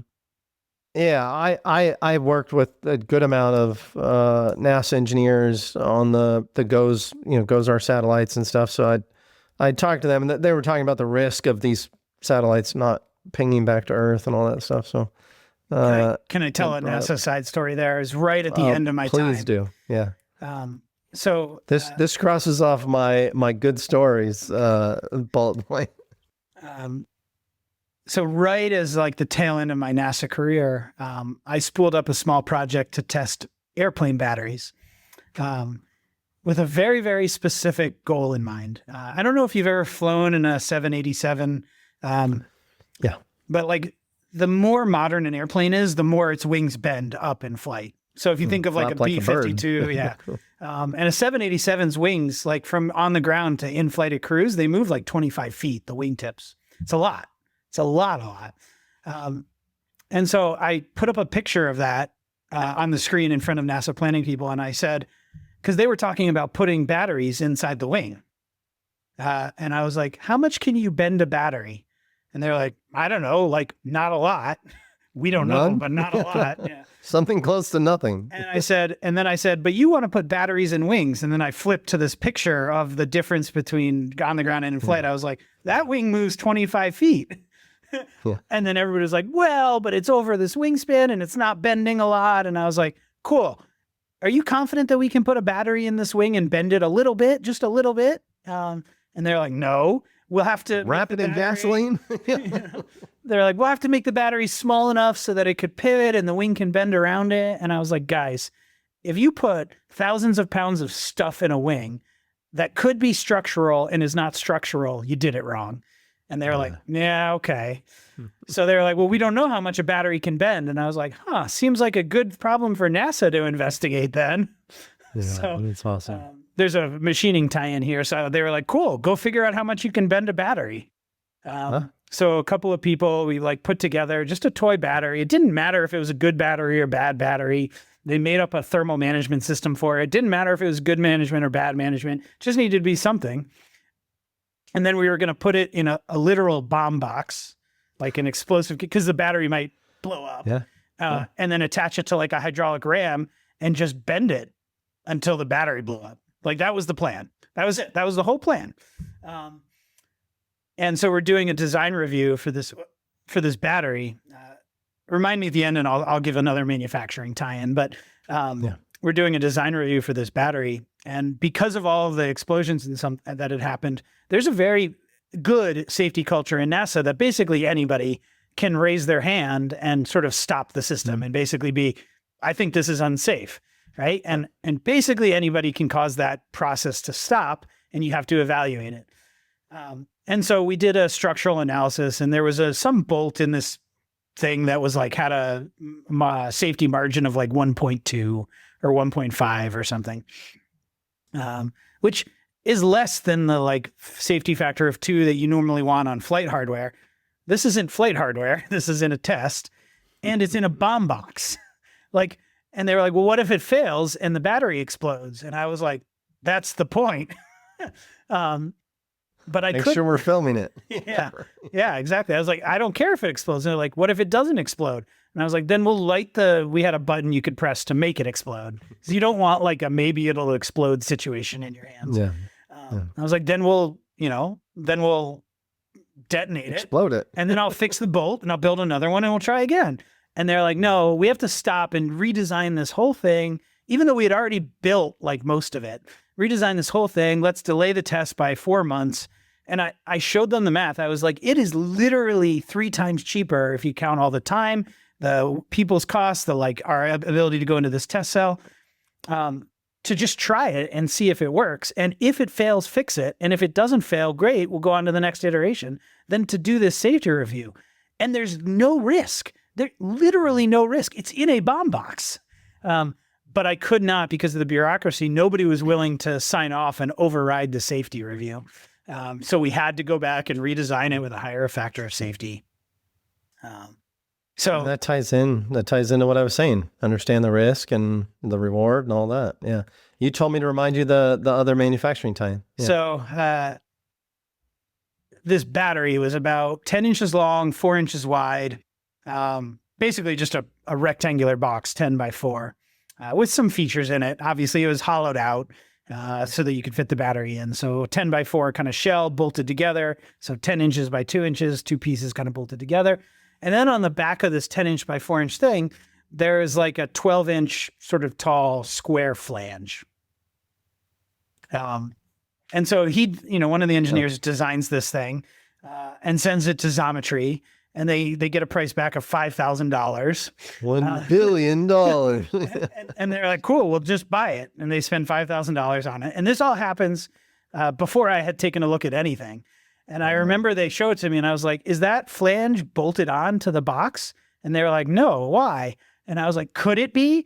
And they're like, sure, but why? And I was like, because then it's $300 instead of $5,000. So they had to find some guy with some big machine to hog this. I don't know. I don't know if it would have fit on a UMC 500. I think it's right at the limits. You're probably at a 750 or a 1000, right? Yeah. And some dude was just hogging material off this giant chunk of aluminum, which I get it. Sometimes you need it. But in this case, like the steel bolts would have been stronger than the aluminums anyway. So like there's a DFM situation of engineers just not thinking like, oh, maybe I should take these 2 really sort of dissimilarly sized chunks of aluminum and bolt them together rather than making it out of one piece. I look forward to the day that becomes an easy discovery for the engineers, right?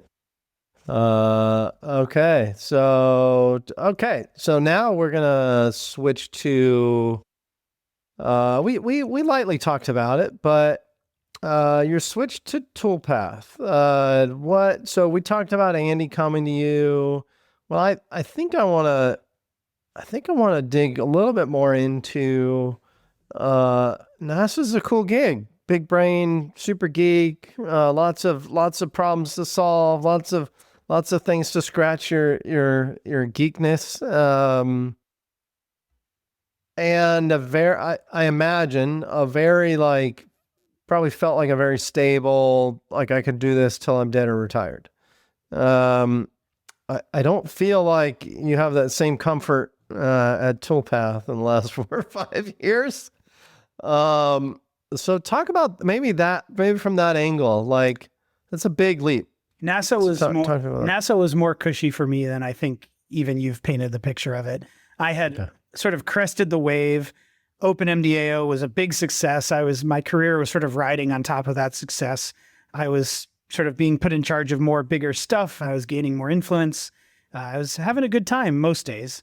Although I was transitioning to this part of my career where I was less a doer and more a manager, but like more a bureaucrat is what I would really say. Yeah. And so I was starting to feel like that wasn't super fun anymore, but also like if I didn't do the management, I was afraid of who they would put in place. And I just didn't feel like there was a great alternative. So I definitely had days where it wasn't great, but yeah, I mean, especially in Cleveland, you're 100% right. A super secure job, although, 4 years later, maybe even that assumption has to be questioned. But at the time, it felt like, and I absolutely thought that this is where I was for life. I loved where I worked. OpenMDO was a big success. I thought there is another 20 years of work to like the next OpenMDO and continue to refine this optimization stuff. I still believe that there's a revolution coming for optimization in manufacturing. And I'm like right now today, I can't say much about it other than to say that there are airplanes flying today that are designed using my software that would not exist without that software, right? And so 20 years from now, that'll be every airplane would be like that. And I was looking forward to sort of being a part of that. Yeah. I don't like to brag, but I had a very successful NASA career, like much more than I deserved, right? Especially for my age and the way NASA works and things like that. Before I came to Toolpath, there were 2 times in my life that I considered leaving NASA to go do a startup. One time was much earlier in my career. I got passed over for a promotion at NASA. I'll skip all the details and I'll just say like I felt really screwed over. Like really, really screwed over. And I was very unhappy. And I actually went and did a job application at a local biomedical engineering software startup. I didn't get the job because I didn't know how to interview for tech jobs at that point. But had I gotten that job, I think I would have left NASA and gone to work at this imaging startup. Okay. I was very unhappy. Obviously, I got through that, recovered. And then in 2019, right at the very, very beginning of COVID, right before Toolpath kind of became an idea with Andy and I. Your video froze on me. I'm just making sure you're still there. Yeah, you are. Okay. Okay. Another startup recruited me as actually one of those same professors who I had worked with before and who was like, you need to go get a PhD. You could come do one with me. A lot of respect for him. Long history, long working relationship with this professor. And he asked me to come join his startup as their optimization guy. It was a really exciting opportunity. And had I not been required to move to California, I think I would have done it. No, I don't mean to throw shade at California, but I went out there to the Bay Area and I was like, I could make millions of dollars from this startup and be more poor than I am in Cleveland. So I was going to ask what part of California, because California is very broad. Yeah.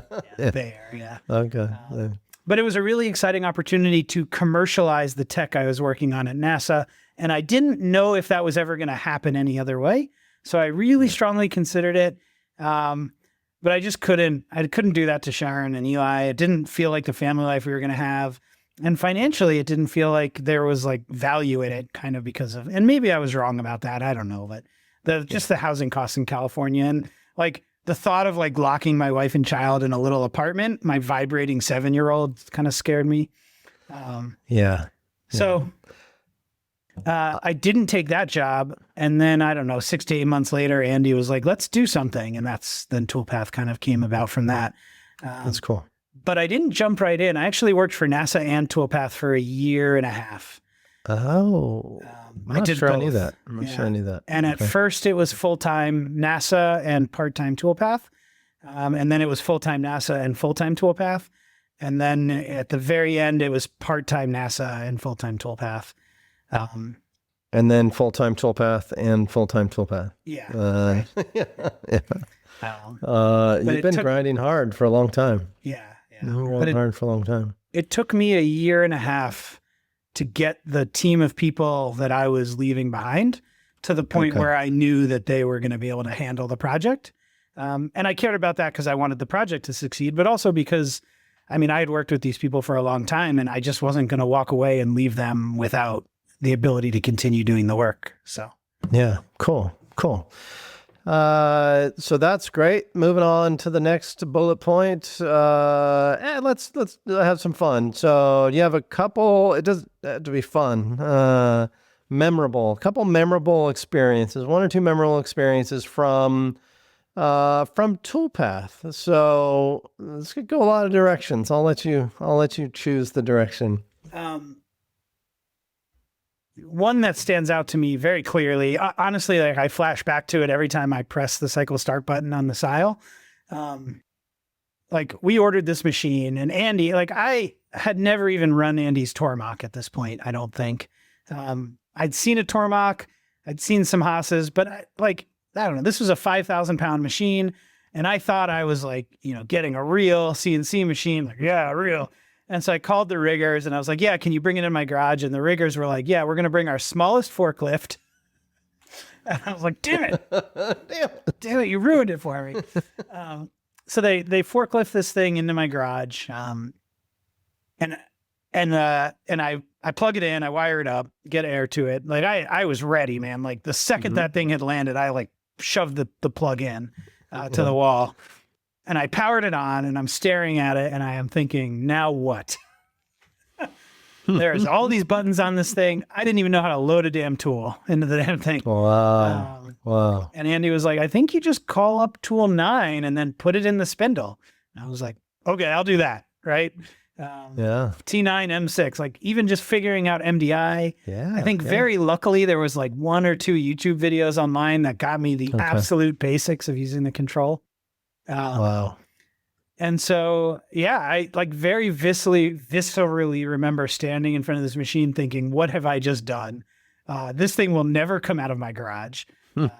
Unlike your machine, mine eventually did leave my garage. Yours, I don't think will. But... Mine, I hope when I move, I hope I can find a machinist person that will appreciate a 8,500 pound machine that is significantly taller than the door that it came in. You have the pool table problem, but worse. Yeah. But much worse. Yeah. I can find people that like the pool table. Yeah. But I remember thinking Thanks for bringing up that anxiety. This thing will never be coming out of here. I have no idea how to run it.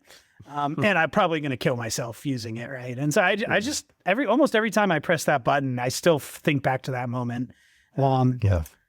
I got the tool setter set up. That's cool. That's a good memory. I like that. I got the tool setter set up and then like promptly rapided like a drill like right into the Saunders plate I had on the machine. No. Yeah, I remember that. So those were early memories. We worked, Faye and I worked. Faye was actually like one of the very first hires at Toolpath.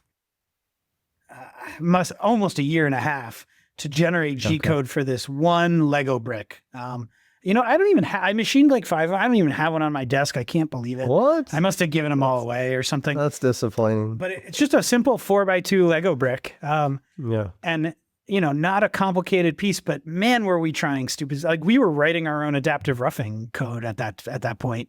Wow. And, it was a terrible idea, an awful idea.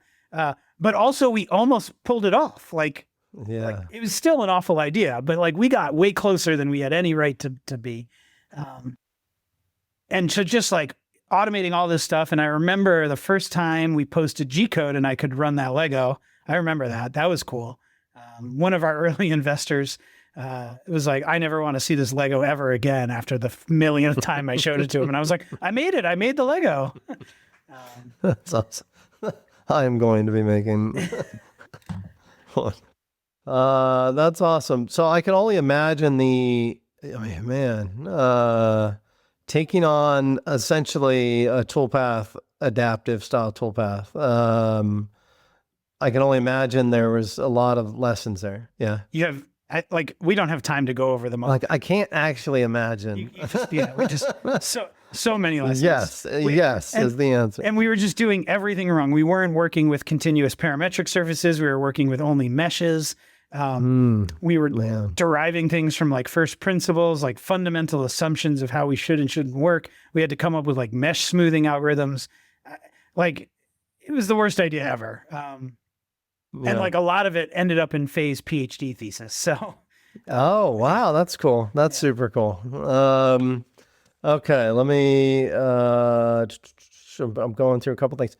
I wrote down Tinkercad. So this is a little bit of a callback. I wrote down Tinkercad because my daughter's pretty creative, but when it came to Lego, she wanted instructions. She wanted a layout. and Tinkercad. It's a free Autodesk product for anybody. Not that I'm here to pimp Autodesk, but they have a freaking blocks builder. You can bring in like a mesh of a dragon or whatever, and it'll build up a Lego, Disney Lego Land or whatever it is. They do that. I'm just crossing off a couple notes before we move on. Okay, so we're going to, you know what? Something that stuck out to me. You said best programmer in the world. One of possibly the best programmers in the world was one of your buddies. I did. That's a statement. So tell me more about that. I'll try to make it quick because it's a little bit of a long story. But yeah. When I was growing up, look, I'm PhD. I'm a smart guy. I'm so smart that people ask me to come to a PhD. I don't say that to brag. Yeah. I say that to emphasize that my buddy Adam makes me look like an idiot child. Wow. Like he ran out of math to learn in middle school. And I don't mean in the school. I mean like in math. Like there was no more to learn. At this point, you must invent your own math going forward. That's awesome. Really into programming. And somehow I just never got into it with him, even though we were hanging out all the time. I thought what he was doing was cool, but I was like into Legos and building bikes and stuff. So freshman year of high school and sophomore year of high school, freshman year, he was in high school with me. Then he went off to this private school for really smart people. And he came back end of junior year, sophomore year in the summer. And he showed me this program. Now this would have been like 2000. So like you might not have had like high speed internet in 2000. Most people wouldn't have. I did not. Right. Yeah. But he showed me this program that him and his buddy had written that like looked at what your friends were downloading off Napster and suggested music for you. And he was like super proud that like on a dial-up connection, he had downloaded like 50 gigabytes of music overnight or something, and that he liked to listen to all of it. It was cool. It was a really cool thing. And I just can't like nowadays, this does not like the thing that like recommends music for you does not sound groundbreaking. But again, 2000. And he tells me that him and his buddy got offered $1 million from Winamp, this company, for this software. And they turned it down. And I was like, you turned down $1 million? And he's like, well, it's only $500,000 each. I'm like, you turned down $500,000? And he's like, yeah. After taxes. No, like it just wasn't a good deal. They wanted us to come work for them. We didn't want to work for them. Yeah. So kept in touch, lost touch with Adam a little bit through high school, but enough that we kept in touch. And in freshman year, Georgia Tech had a really strict cheating policy about programming homework. It's really easy to quote cheat on programming homework because like two people could work on a thing together and then submit very, very similar code. Anyway, so and he was like, if you need help, this was like college students were famous, like Georgia Tech was famous for being overly strict and like failing people out of intro to programming for like having code that was too similar. And so Adam was like, well, if you need any help, message me because you don't want to, accidentally fail this class. So we were talking in the end of like freshman year or sophomore year, I got a co-op at NASA and I said, what are you doing this summer? And he said, I got an internship at this startup. And I said, oh, does it pay well? And he said, no, but they give you stock. And I viscerally, very, very clearly remember thinking like, why that sounds stupid. You should get a paycheck. Who the fuck would want stock in this nothing company? You've got me on the edge of my seat. So look, like the end of the story is like, Adam and I kind of fell out of touch at that point. I lost track of what he was doing. I was into my NASA stuff and my car racing and rec racing. But he still worked for this company. You might have heard of it. It was called Facebook. And his internship was being their CTO. And that kid that he wrote the software with in high school was Mark Zuckerberg. Jeez Louise. And look, I have no regrets about the way my career has turned out. But had I been more into programming freshman year, I could bet you that I would have gone and worked there with Adam. It's in the realm of possibility, right? Yeah, that's awesome. So that's awesome. I looked him up years later. I was like, oh, he's in California. I'm going to California on work. I should say hi. And like Googled to like see if I could find him on LinkedIn or something. And then like you follow this trail back and you realize like, oh, whoa. Yeah. I ended up having dinner with him years later, but yeah. It's so cool. So under that, that's interesting. I'm always looking for little trends, right? So best programmer in the world, true, close to true, whatever. What really stands out for me is I think I've been around a lot of like world-class people.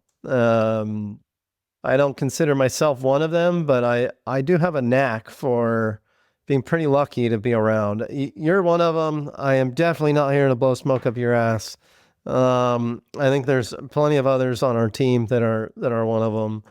Last week, maybe 2 weeks ago, I interviewed Kevin Schneider on this podcast. He's absolutely one of them. And then I've been around professional athletes so my takeaway there is that it does seem like there's people that seem to like want to be around, like, rise to their surroundings. And then there's other people that want to be the top dog in their surroundings. Right. And unsolicited advice for everybody listening. My life has been much, much better by, being uncomfortable being around people all smarter than me. Yeah, I don't know what my takeaway is for that, but it made me think, you're one of the smarter people I've met in my life, and it's been a fun journey for the last year that I've been here. So I think that's a good end of that thought. I'll let you share whatever you want. Yeah. Yeah. I mean, I don't feel like I'm all that smart. I do have some unique talents, but one of them is just not giving a crap at how much higher above me somebody is when I'm with them. And there's a certain, like you said, a certain quality of person where they know how good they are, but they appreciate it when they're not being like adored and just agreed with because of their level in the industry. So I seem to be too dumb to know when I'm supposed to give somebody reverence and deference. And then I sort of find my way around to people who can tolerate that level of idiocy. That might actually be, if I was giving myself credit for something, that might be one of my reasons I do find myself around what I would call like world-class people, is I see most people as just people. I spent some time around like Michael Jordan one time. It's actually a really funny story, but not appropriate here. But, and I was just like, he's just a dude that can dunk a ball really freaking good. He's done a good job of monetizing it. And I do think that brings like a comfort and relatability or something. So, to end the life and career story kind of section, let's talk a little bit about your role at Toolpath, and specifically about how it's evolved. Maybe we can talk a little bit about kind of what you fear, from either Toolpath in the industry, your role, or however you want to take that. And then let's end it with, I like to end on a like positive sandwich, right? Like good, bad, good. And let's end it with like, what do you look forward to at Toolpath or industry, however you want. So there's kind of 3 points to that. Early on in Toolpath, I was a developer. Still like to think of myself as a developer, but Faye and I were working on the core engine stuff. And Brad, who's another one of our developers, is working on the front end. I had built some websites in my life, but nothing recent or modern and nothing good. That was a year and a half, maybe, as the team grew a little bit more and a little bit more. I evolved into more of an engineering manager role, where I had to balance the needs of who we hired into what team and how we coordinated between the teams. I was okay at that role in the beginning. As the team grew more and as our challenges shifted further and further away from like really hard AI CAM problems and more toward like really hard user interface design and web development problems, I was not the leader that this company needed. And so more recently, we hired an engineering director. And I think most people would say about me, have said to my face, that I have a control problem. And I don't like to let other people make decisions. And there's a lot of truth to that. But I was, excited to find out that once we got somebody who could clearly handle the job and like very obviously was better than me at it, and motivated by it. Like I sort of had no trouble handing it off to Paul Evans. One fun side story that I bet you haven't heard. Right after he accepted the job, but before he officially started, he wanted to come make some parts, and he had watched some machinist YouTube. Okay. But like that was like the last gate, right? Like let's get you to the shop and have you make some parts. And we were doing something, and the moment I really knew that he was going to be fine here, we had made, I don't even remember what it was, but we had made a part. And I had walked him through most of it, had him press some buttons on the control, but it's typical first time CNC thing. He's really just pressing the buttons. And then I wanted to show him some of the deficiencies in the software and stuff. And so I was like, okay, I was going to mount the Rego Fix manual pump. I'm going to mount it on the wall to get it off the workbench. This was like a shop chore, a little lean improvement I wanted to do. So I said, let's cat up this bracket. I went to the scrap bin and pulled out a couple of chunks of aluminum. And literally all I wanted to do was like put 4 holes and 2 counterbores in this thing. That was it, like nothing else, right?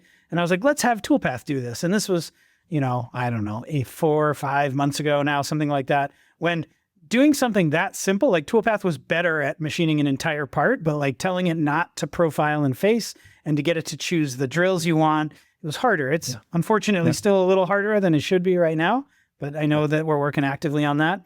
And so he watched, like we struggled through it, we got it to work. And then I'm like, cool, but I got to hold this thing in the vise, and these offcuts have like horrible bandsaw cuts on them. So I threw a face mill in the mill and I chucked it up in the vise, and I was like, I'm not even going to program this. I'm just going to hand wheel jog and like take 20 thou off the top or something. And he like pushed me out of the way. He was like, let me do that. And not in like a dangerous way or anything, but kicked me off the damn mill. He was like, let me do this part. And I was like, great. Oh, you're going to be fine. This is the place for you. I think we've got a winner. That's awesome. How much of your roles at Toolpath, I don't think the titles matter that much, right? I mean, you've been the CTO, but how much of your roles have felt like new and challenging to you, and like just you personally and all that? Well, I mean, during the early days, if you get too personal, just push back. Yeah. Running the Toolpath machine shop out of my garage was completely out of my element. I mean, we were just taking bullshit jobs off Xometry, making no money off of them, but that wasn't the point, to make money. That like, I don't want to say I was uncomfortable, because I don't really, I mean, other than like feeling like this machine could kill me and I have no idea how to use it, but still somehow being excited to press the buttons.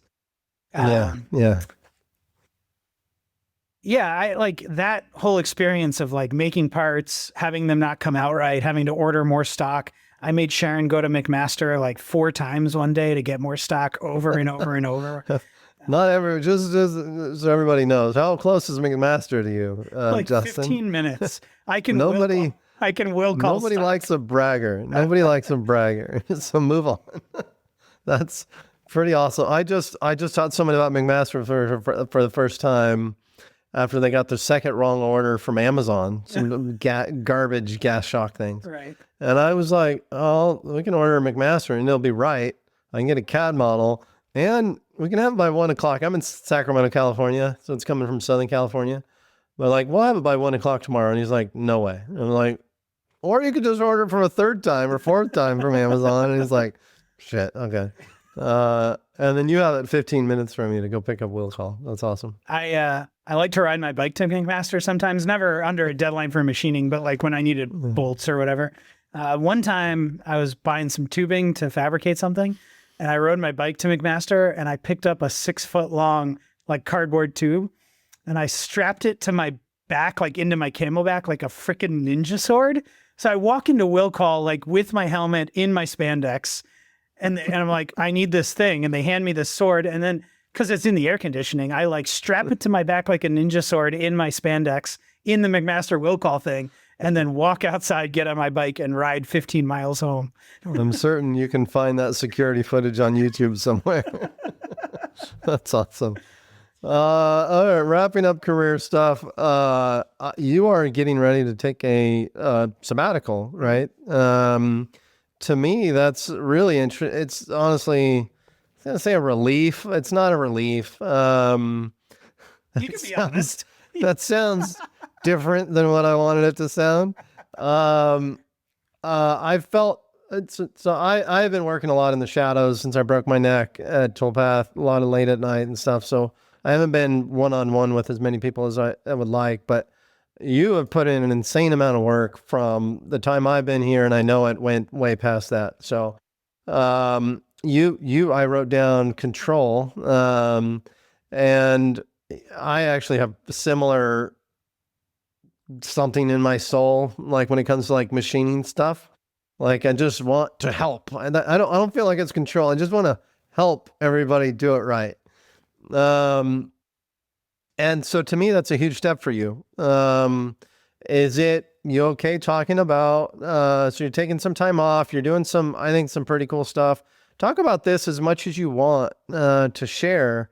But really specifically what I'm thinking is I feel like it's a big sign of how much you trust the team that we've built. And we've already kind of talked on this last couple hours about how kind of proud I am of the team that we've, put around us. I'll stop talking and leave that for you to share. So this is not meant to brag, but I do want to put some context in here. I've taken one vacation in my time at Toolpath. I went to ride my bike at Moab for 4 days, my mountain bike. That's not true. I did one other vacation where I went to bike up Mount Mitchell. That's the hardest bike ride I've ever done in my entire life. Almost killed me. So 2 vacations. The Mount Mitchell one, though, was like over a weekend. So I only took 1 day off. That's like over 4.5 years, right? And then while I was doing full-time NASA, full-time Toolpath, 100-hour weeks are regular for me. Because I love it. I love what I do. Sorry to interrupt. I know a lot of people that say that. I know you're one of the ones that I'm glad you're not keeping track of the time. I've said before, recently actually on a podcast with Dylan and Zap, I am like pathologically attracted to the hardest problem in front of me, like that I can imagine. I don't think people appreciate the depth of what I mean when I say that. I mean, like the problems that people tell me are impossible and that everybody believes are impossible and that I think are probably also impossible. I'm going to go after it anyway. Right. Like, and maybe it takes a level of arrogance to go after that, but I'm just not happy unless I'm doing that. It's just the way my brain is wired. And unfortunately for my son, it's the way his brain is wired. So he will also have to grow up and learn that not everybody works that way. And some people are happy to take a weekend off or whatever. It doesn't work that way for me. But there are a few life events that have happened. I haven't shared a lot about this publicly, but like in the middle of IMTS, like the biggest moment and that point for Toolpath, we're spending hundreds of thousands of dollars. This is our coming out party. You've just joined the company. Al's just joined the company. We're about to enter this whole new phase. It feels like the entire weight of the world is on this event. It has to go right. It has to go right. And like 2 days into it, my dad has like a pretty major health scare to the point that I was about to walk out of IMTS and go sit with my dad. I ended up not doing that. Like almost like I bought like 3 plane tickets, like 1 for each day, just being like, I just bought them. And if I didn't go, I didn't go. Right after that happened, I was like, I probably should spend some more time with my dad. And I haven't managed to do that other than to go take care of him a little bit. And even those times I worked, I don't think most people on the team would have known that I wasn't at home. So, I think, I don't like to admit that I'm burnt out, but I think, controlling my quickness to be frustrated and my ability to contribute collectively to a team of people that are frankly far more capable than I am in a lot of areas of what we're doing now. And I need a little bit of time to recharge my batteries. So I'm going to take some time off. For the first time, I'm going to actively just choose to not work on Toolpath stuff for a long time. But yeah, like you said, I can only do that because everybody around me is got it handled. Yeah, I think that's pretty relatable. Thinking about our audience, right? We have a lot of smaller shops, mid-sized shops, a lot of shops that are dependent on the shop owners. I feel like most of my friends outside of Toolpath are shop owners. And I've had my own business. Didn't own a shop, but I did, contract work where like 100-hour weeks were very common. And yeah, I remember, I don't want to get too personal. I remember when you walked up to me and told me about your dad. And I have a pretty crappy memory. I've bounced my head off the ground a couple times, but I feel like one of the things I'll remember for most of my life, at least, is the look in your eyes when that happened. Um, and I saw you kind of go through that week of, excitement, and I imagine pretty low lows. So I'm very happy to hear that you're taking time to spend with your dad. I know some of the other side stuff you're doing that I'm also excited to hear about. But I would hope that everybody listening to this, like, find time to invest in your team so you can trust your team. Find a way to spend with your family and loved ones and all that, because I almost died recently, and I've probably become more, connected to how much time we spend with each other. So I'm glad you're taking some personal time.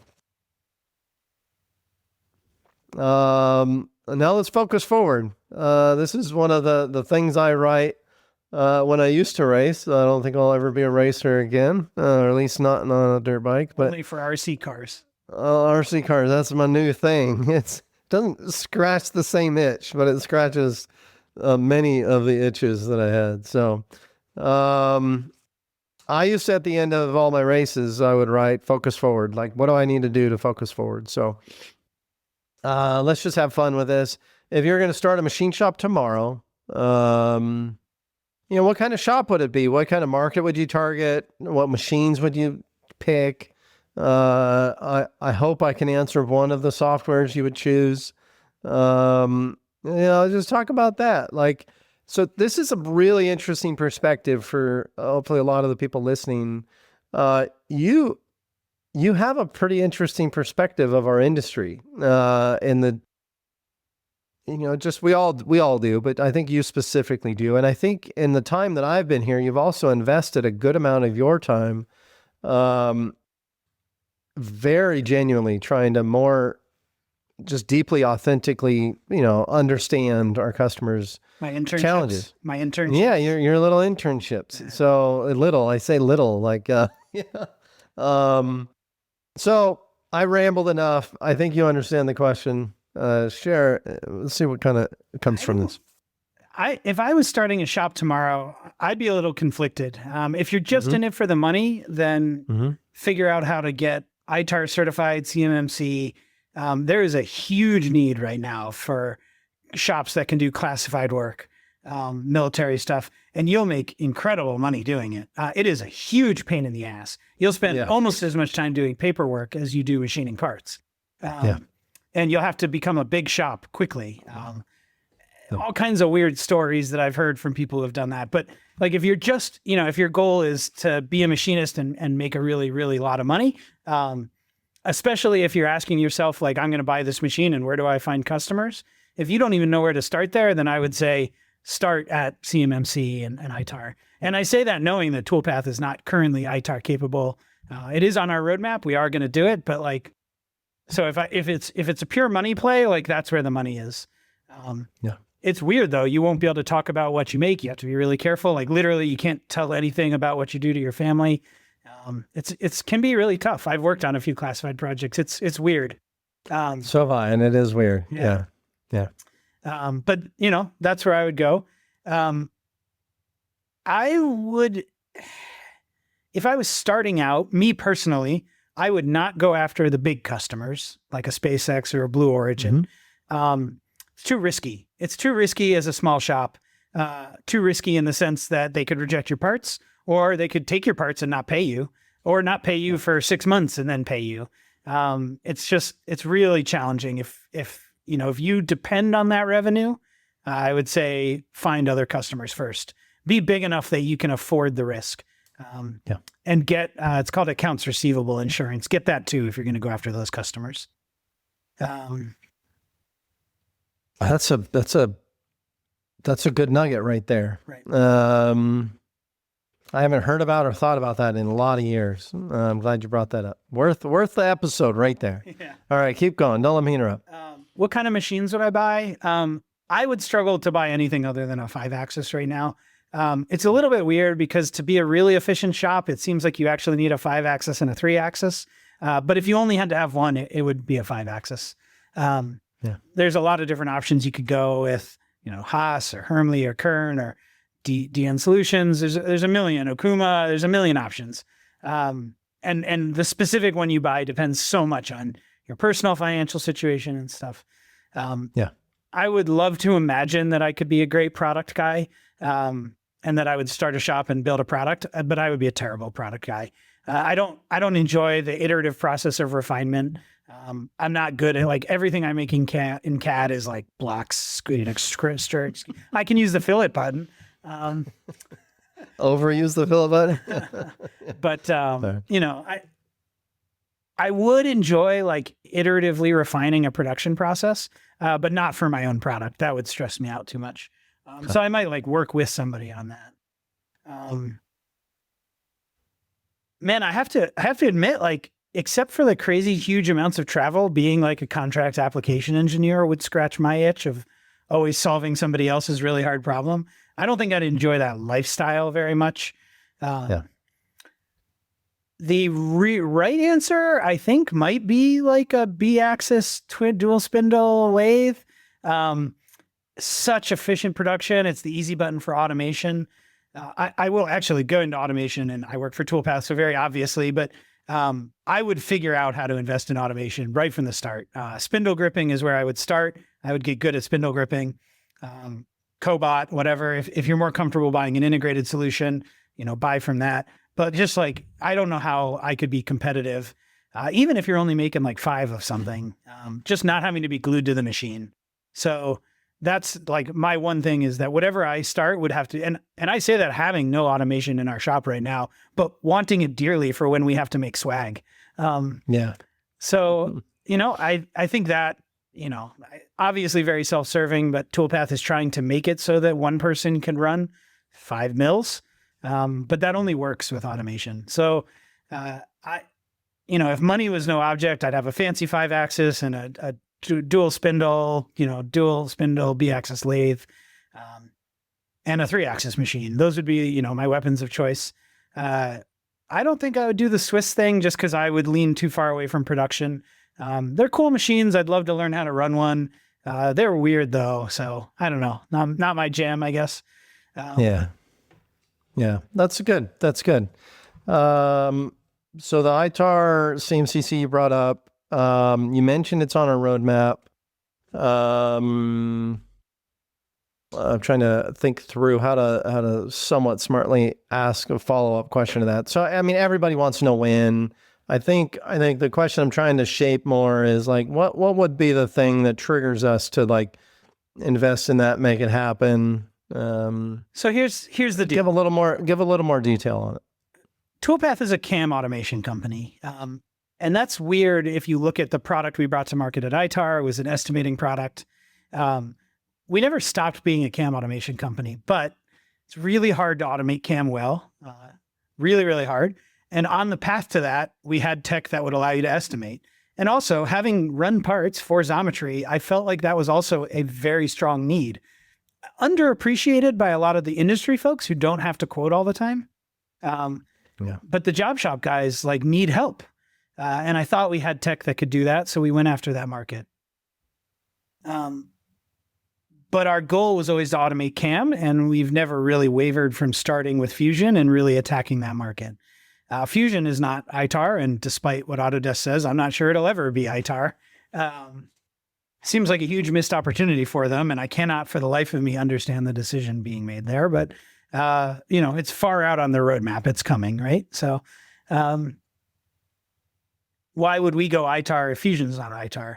Well, there's lots of shops that would get a lot of benefit out of our estimating software, which is getting better and better as we get better at programming, whether they're using Fusion or not, right? It could be a Mastercam or a Hypermill shop and still get a lot of value out of an estimating product. But also, we will not be tied to Fusion forever. We have partnership with ModuleWorks. We we've talked to folks at like SolidCam and MasterCam, Hypermill. We will support those other cam systems. And there are lots of shops out there that even if they don't need ITAR, it's like, well, I don't want to invest in a system that would exclude me from ITAR in the future. And so I think that that's an important thing. Like even if all of our customers right now are all Fusion and they don't care about ITAR on their daily basis, asking them to build a system around an automation system that frankly they would become quickly dependent on. For hopefully a good reason, right? Because that's the only way they could be efficient enough to run 5 mills. It's just a functionality we have to have. So, I'll put a stake in the ground and say that in 2026, we'll put out an ITAR product. I think that's reasonable and we can achieve it. We have been designing to support ITAR. We just haven't sort of implemented on an ITAR-friendly platform. And maybe if I had to go back in time, we would have just started there because it wouldn't have been that much harder. But our thinking was, why incur extra challenges when Fusion is an ITAR anyway? But yeah, I think the most encouraging thing to me, just knowing more of the insider info, is that honestly, the insider info and more than just Toolpath, but is that I think before I started at Toolpath, or maybe I was dumb enough to wait until just after I started. But I remember asking like, hey, what have we done for this? Are we architecting ourselves into a corner to not be able to pivot in that direction? And I guess I can just go on blind faith and trust that you understood the problem. Was Paul Evans involved in that? I knew he's involved in scoping it out. Yeah. So he'll be the one to actually implement and execute that. I knew enough about what I was doing to make sure we weren't doing anything that would prevent us from basically there's a series of technologies in Amazon's cloud stack that you can rely on for being ITAR compliant and some that you can't. Yeah. And I was just careful to make sure I didn't choose anything that we couldn't rely on. My brother, I don't need to go too far down that rabbit hole. My brother works at the Pentagon. He specializes in tech stuff. And when he first heard I was at Autodesk working on Fusion, and I was selling the genius of Fusion, he literally was like, he Googled it, looked it up, and then he'd text me back, F you in the cloud. And I was like, oh. And then it was fairly shortly after that, he was like, oh, I actually think you guys have a path with GovCloud through Amazon and all this stuff. We don't need to go too far down that. But my hope is that I share similar concerns about Fusion. I think it's a decision and resources. I think they may have painted themselves into some corners there, but if they decide, they can. So I'm glad that we haven't painted ourselves in a corner. So I think we've belabored that enough. Next question is, what's one thing software companies still misunderstand about machinists and how shops actually work? I would say, from my sort of limited time as a machinist, I call myself a baby machinist. I would say they misunderstand the weird dichotomy of how important the software is to their business and how it doesn't matter at all at the same time. If you invest a lot of time in a CAM system and you get a really dialed process and most people can't run their machines, you got a lot of surfacing, you literally cannot make your parts without that CAM system. And also, it is the smallest part of what making good parts comes out to be, right? And both of those things are true all at the same time. And it's really odd. But if I had to boil that down into something a little bit more concrete, I would say software people do not understand how scary it is to press the green button. They just don't. Yeah, they just don't. The closest that some software engineers could come to it is if you're working at Facebook and you have to, or whatever, a big Google, and you have to deploy software that could brick everybody's everything. But the difference is that software engineers, for the most part, have tests that tell them it's going to be okay. And when those tests pass, not always, there are outages, there are whoopsies, right? But for the most part, those tests tell you it's going to be okay. You can hit the deploy button and walk away. Because of how backwards CNC machines really are, you could have a full sim and the sim could say everything is fine and it's still not okay, right? The tool could not match the sim or set the wrong work coordinate system. And so I think like the importance of like understanding that there are limits to what your software can do. And then the other thing is that, and I don't believe we've achieved this yet, to be fair and honest, but I like to say that Toolpath should not tell you, Tim Paul, the machinist, how to program.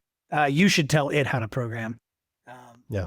I don't believe that we've achieved that yet. We give you some control. The bare minimum, I think that would be acceptable for our product.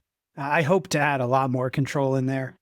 I don't think software engineers, if you haven't spent time on a machine, understand why that's important. There are a lot of really bad ways and really wrong ways to make a part. And then there's a lot of ways to make a part, and they're all equally almost correct. Yeah. And so like the reason machinists are so particular is that they have a process and it works. And if they follow that process, they won't break their spindle. They won't scrap their $80,000 one-off piece of customer provided stock. They won't ruin their business. They like all of these things. And so if you go to them and you're like, oh, like you don't have to face your part with a face mill, just use an end mill. Like if their process involves always facing their stock, then like screw you.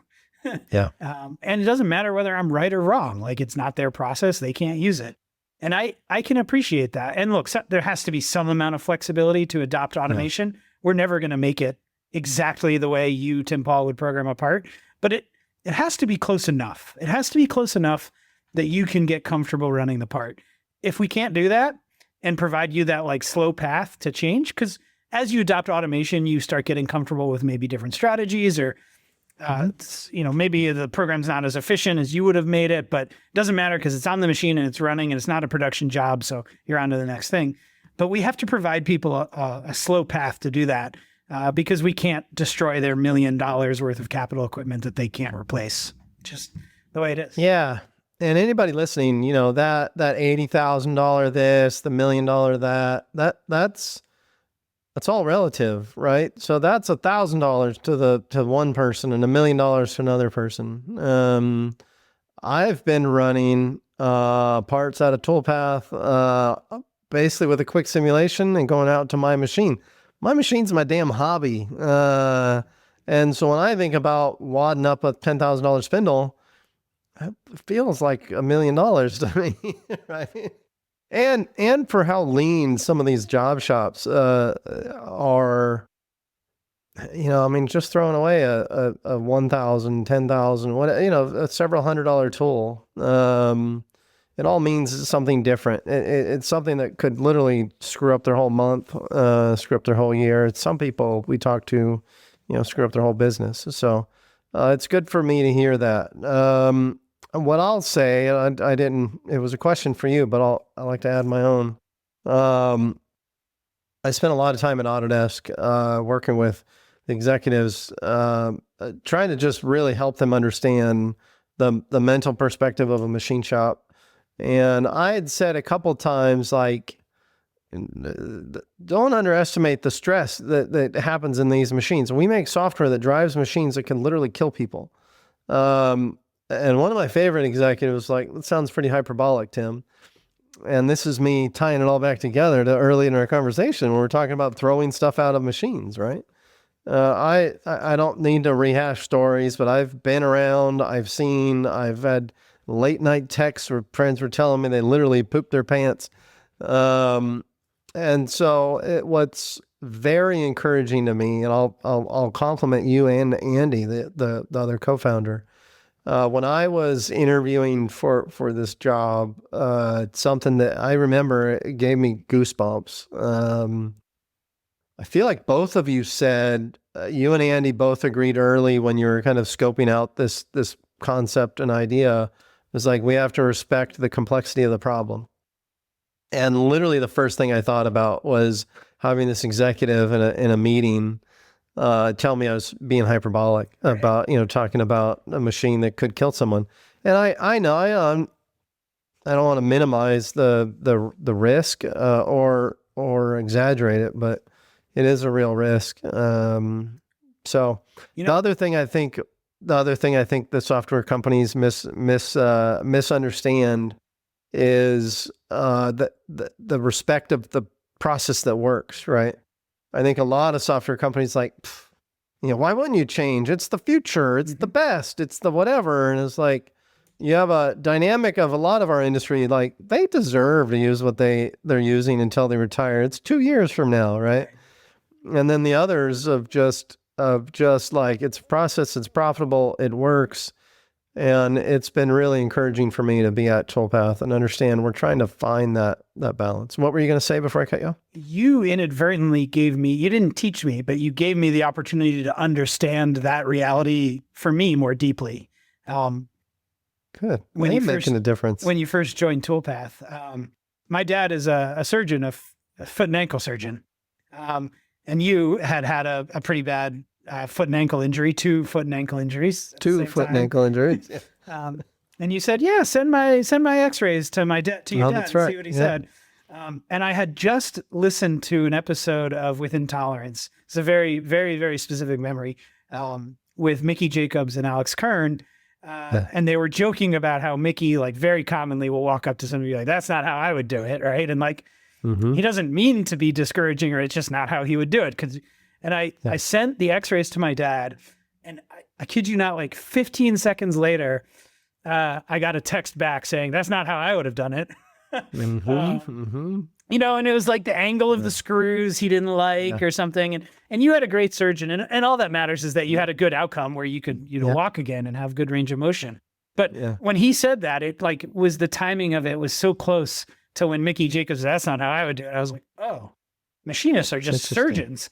And so I think what software people miss is that, like, if you were writing software for a Da Vinci robot for cancer, like that cannot break, right? And you have to think about, okay, like, all right, if it goes down, how does a surgeon step in? And like, somebody's life is on the line. And so nobody is really going to question you if you're like, look, this has to work 100%.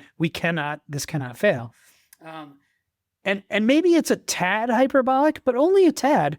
Machinists feel that way about their machines and the parts they make, right? It's not life or death if you scrap a part, but it could be your livelihood, or it could be somebody's rocket blows up, or the airplane crashes, or their gun doesn't work.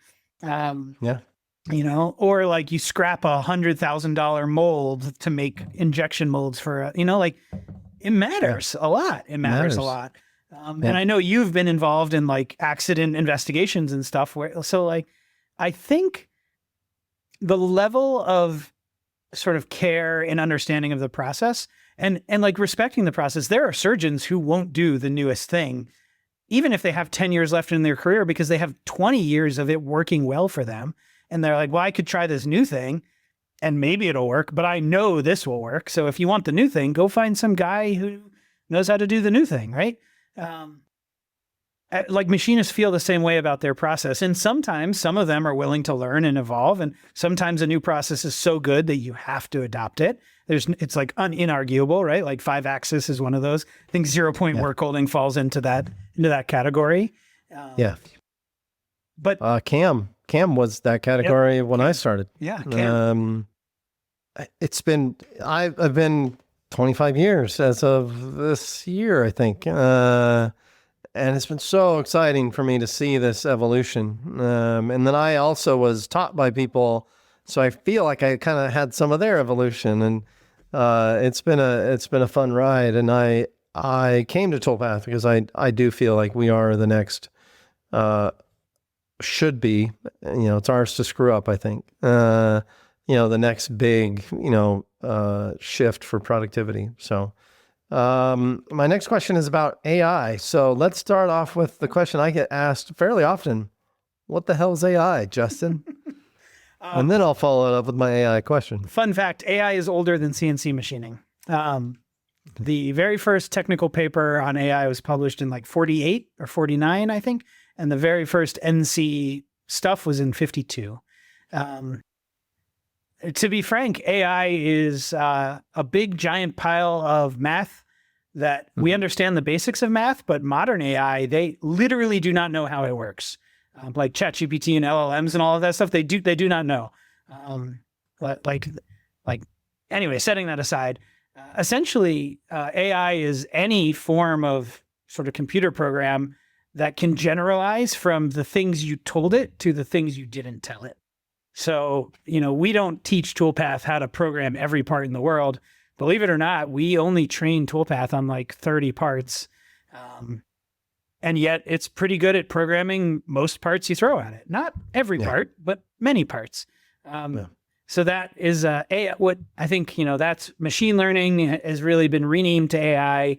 There's kind of a progression or a spectrum there. But what sets that field apart is like, there's some mathematical models that can only interpolate, so they can be fairly accurate between data that they've seen.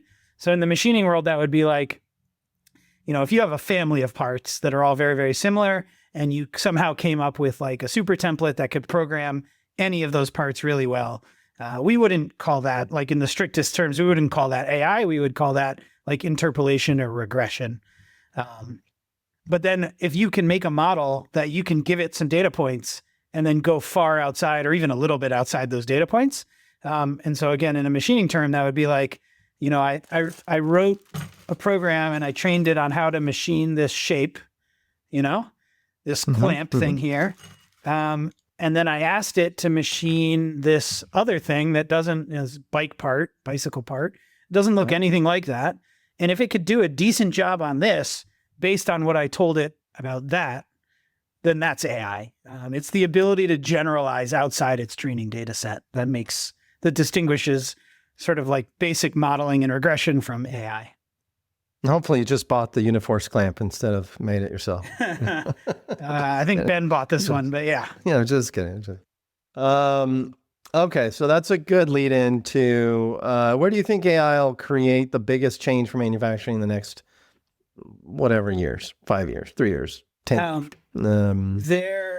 It's not AI by itself, but AI plus automation. And I'm going to use automation in the broadest sense. I'm going to include like 3+2, 5-axis machines, right? As their price continues to come down and they get more affordable, part loading and pallet loading, robotic loading systems, bar feed, high product, all of that stuff. I'm calling all of that automation, which is a gross generalization, but that combined with CAM automation will make it. So I think like the lower end of the skill level on this job market will have trouble.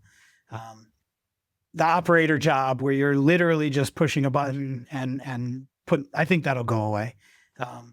And maybe that's not great. Economy wise, we've seen automation do that in other areas of manufacturing and it causes churn, but if manufacturing is ever going to be competitive in the United States ever again, we have no choice but to move into that field.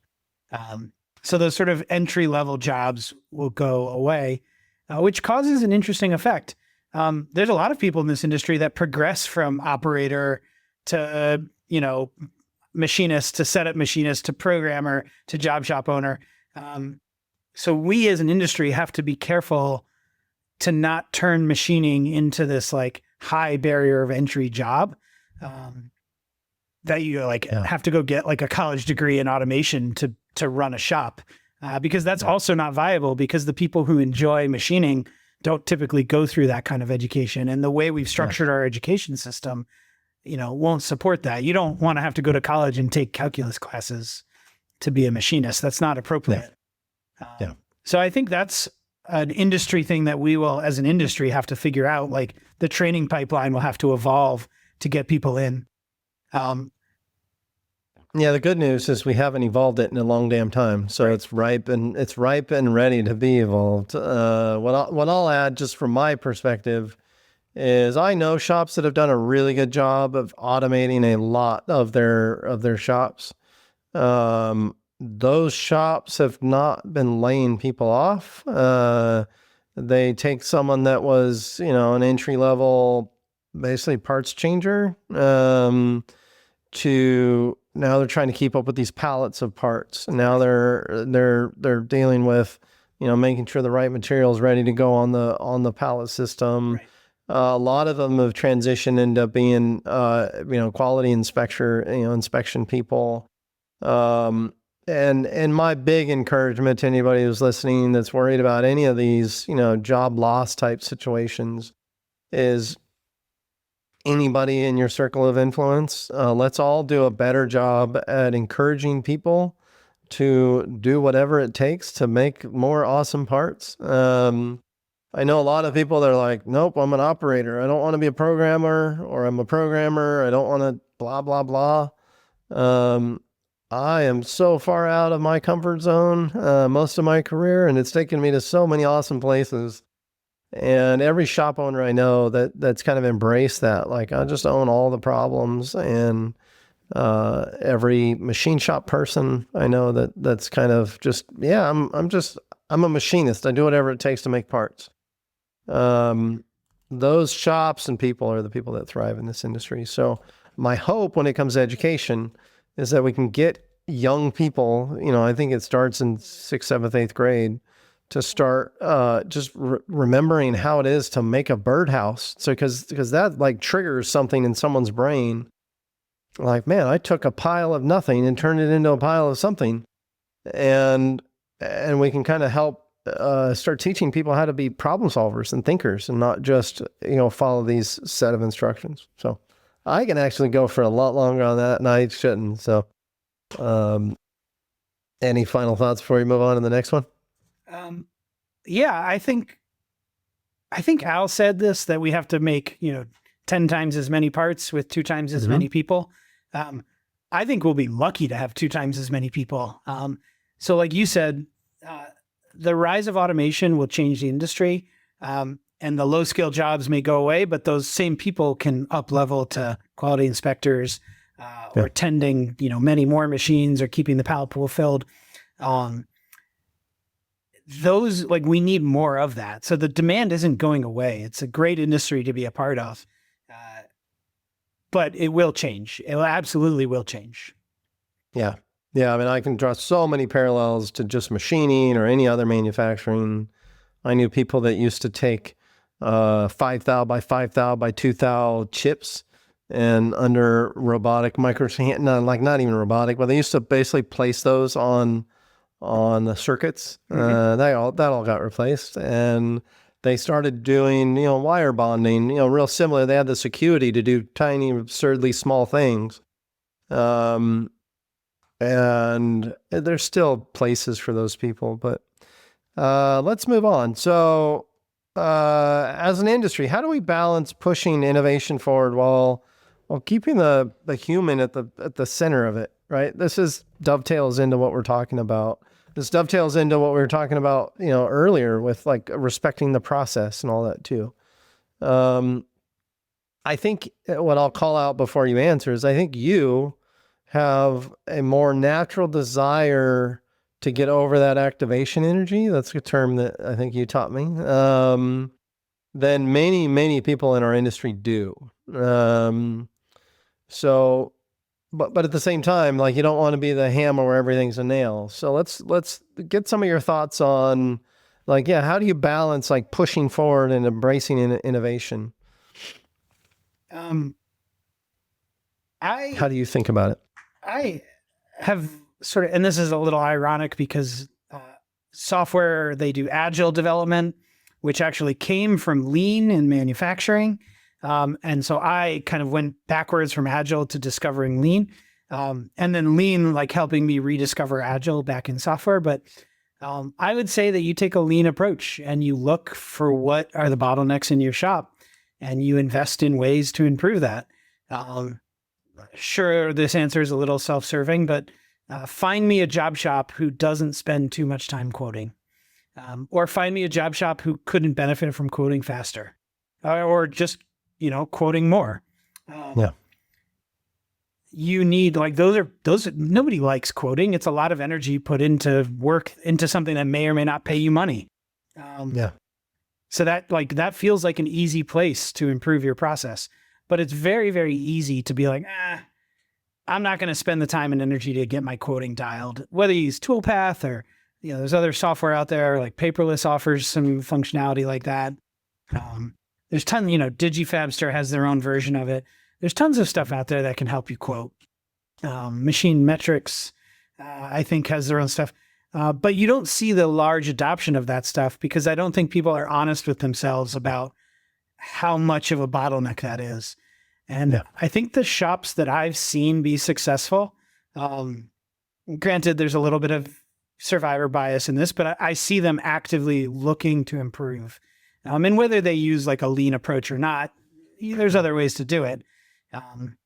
And so if your bottleneck is runtime and spindle time and not quoting, then, if you're CJ Abraham, I guess, then you invest in automation at the machine level. If you're, if you don't have enough work or you have dry spells, then you should be investing in quoting, and not focusing on shop floor stuff, or at least not putting the most of your effort on that. So how do you keep the human at the center of it?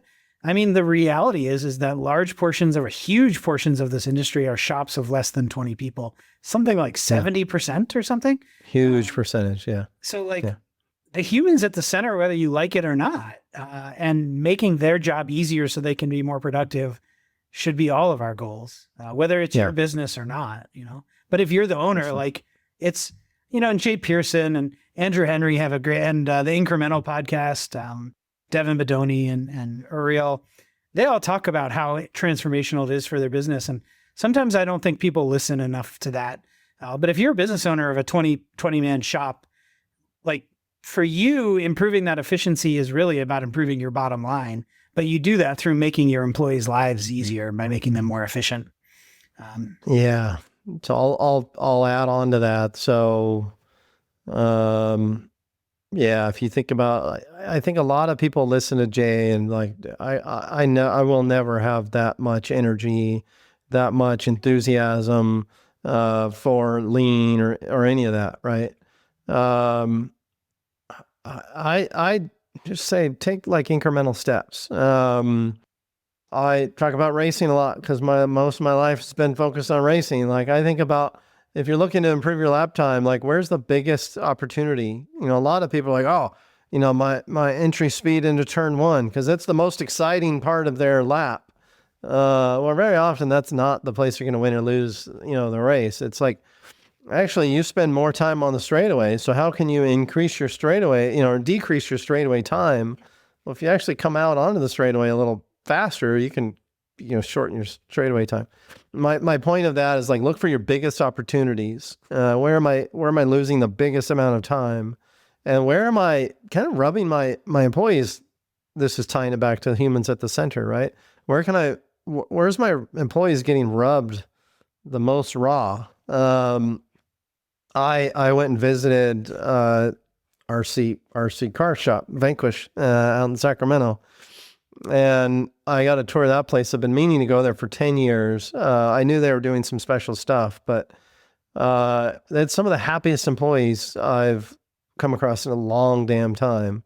Things weren't stressed. They just had kind of a relaxed attitude, but it's because, if you look how they think through problems, they're like, this is our biggest problem now. They just kind of incrementally solve and fix that problem. They've got a ton of pallet loading systems. They don't have anybody standing in front of one machine just loading parts, right? They have one person managing a ton of machines. So they're not kind of going through that like part swapping overload. So, one thing that Uriel mentioned it, I'm pretty sure it's from something in Paul Akers' book.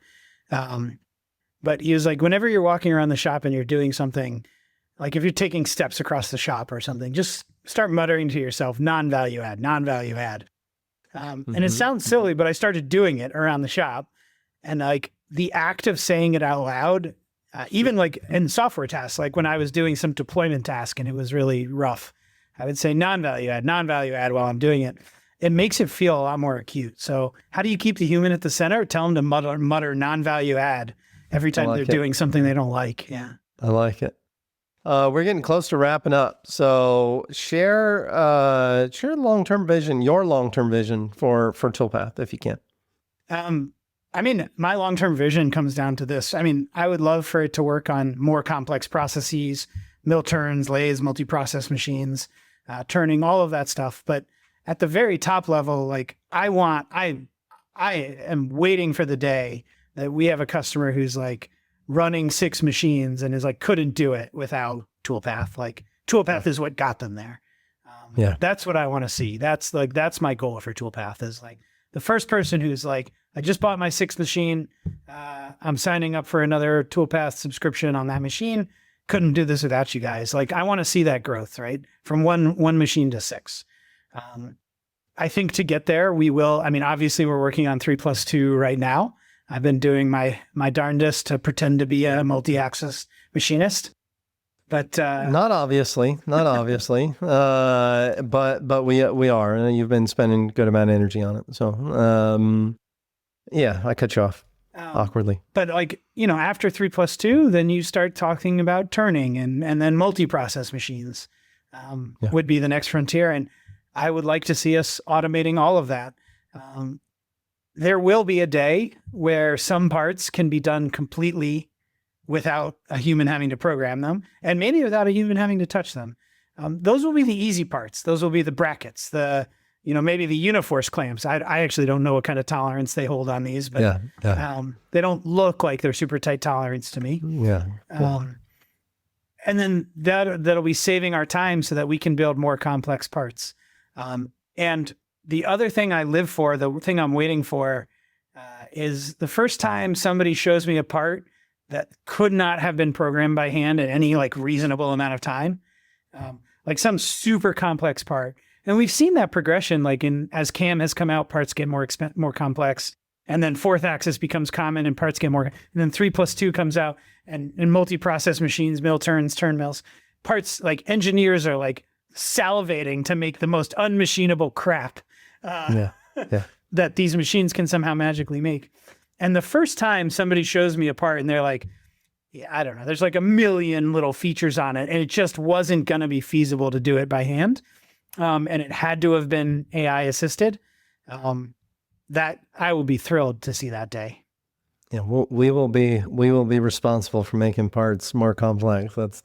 That's an interesting perspective. I've said it and kind of forgotten about it, but just in the time that I've been machining, I've seen parts grossly get more complex with the advent of not that CAM was around before I started machining, but it was very common that people weren't using CAM. They were just hand coding. Mm-hmm. And then live tool lathes, because that was like spaceship stuff, and then 4th axis, and then 5 axis, now B axis. It's been a really fun journey. And kind of to our point earlier, like I'm pretty good at designing to my capability, and the more accessible things become, instead of simplifying parts, maybe people just design parts for lighter weight. Well, I hope we can also close that loop. For the first time, Toolpath is the first technology I've seen that can provide that feedback back to the engineer, like live in real time. Yeah. Like if you're at SpaceX or whatever, they might just plop a manufacturing engineer next to you and he's just sitting there watching you CAD things, and he's like, don't do that. Don't do that. Don't do that. That's not what happens. Yeah. But I mean, like someplace that happens, right? But save that. Most engineers have no idea. And hopefully Toolpath can provide enough feedback to actually drive that cycle the other way as well. Like some parts will be more complex and couldn't be done without Toolpath. And then so hopefully there'll be other parts that are like unnecessarily complex right now and get backed off because the guy's like, I didn't care about that feature and I wasn't going to pay $50 for it. So. Yeah. That's a good point. For anybody that hasn't been paying attention, we now, Toolpath is available for free to hobbyists, and we haven't had any big announcements yet, but we kind of snuck it in for now. But also to education, and that's why I brought it up, is I'm working with some of my old Autodesk education colleagues, and I think some of the biggest, most like lowest hanging fruit opportunities is with engineering teams. I spent a lot of time mentoring, some of the formula teams and stuff. Like, nope, you got a huge quote for that because of these simple features, right? And I think we're already doing a really good job of automating that stuff. Okay. So let's we're about 2.5 hours in. We're going to do kind of a little quick fire, wrap it up. Any fun Easter eggs in Toolpath software? Besides the banana for scale, I don't have anything to offer. Oh no, there's the banana is pretty Easter eggy. So don't belittle that. Well, there's a button for it now. There's a button. I guess it's not an Easter egg, but there's a button. Banana for scale. Play with it. What else were you going to say? The section view has been added recently. That's pretty useful. I mean, not groundbreaking, but nice to have in there. Yep. We support thread milling. If you didn't know that, we have thread mills. It's a good one. Believe it or not, Toolpath will choose the right thread mill for you. You don't have to think about it, which is weirdly freeing. I have not banged on that enough. And I have thread mills, and I love me a thread mill. So I need to start breaking that. Okay. I'll call this my positive sandwich. So let's start by something positive. What are a couple positive surprises from the machining industry that you can think of? Something that kind of stood out as you were learning more about the industry. I only entered the industry very recently. Very lucky to do so because I seem to have missed the crusty old angry machinist who won't tell you anything phase. And you did come in. I'm interrupting, and I had kind of half apologize. You did come in at a pretty awesome time. So I'll shut up and keep going. The Instagram machinist community, the way Autodesk approaches education is very different from really any other company. So like the YouTube out there, like I had everything I needed to figure out how to use this machine, which is like amazing, right? So that's positive. The willingness of people to share their knowledge with me for absolutely no reason is amazing. Especially early on during the Toolpath days. Now we have a little bit higher profile, so I'm lucky that at least there's enough name recognition that if I want to talk to somebody, maybe it doesn't seem so ridiculous. But early on, it was like, who's this guy who wants to know stuff? Right? So there's that. Folks like Xometry get a lot of hate, and I think rightly so sometimes for treating their partners not great. But at the same time, like that technology and that like for people starting out is a pretty huge opportunity. So pleasantly surprised about that. I think those would be the two big ones for me. That's good. The ability, like the amount of data available for how to run your tooling was also like, if you just ask the tooling vendors, like they'll tell you a good way to run the tooling like that. I'd always heard that like feeds and speeds were black magic and people don't want to share them. Right. And you always wish that stuff was more available, and we're working hard to make it more accessible in Toolpath, but it's out there and it's achievable. Like the tooling reps will answer your question and they kind of don't care how nobody you are. If they can sell you one tool, they're happy. So. Yeah, that's a good one. So save some of the happiness for the other end of the happy sandwich. So yeah, I'll add to that. So I'm starting to sound like this 100-year-old machinist guy. I'm only in my 40s, but 25 years ago, if you wanted to cut Inconel or titanium, it was hard to find a tooling rep that would give you something you could depend on. Now it's very easy. I love that you called out the community, because when I started in the industry, I have mentors that set me up to go crash very expensive machines just to see what I was made of, right? And I see very, very little of that now.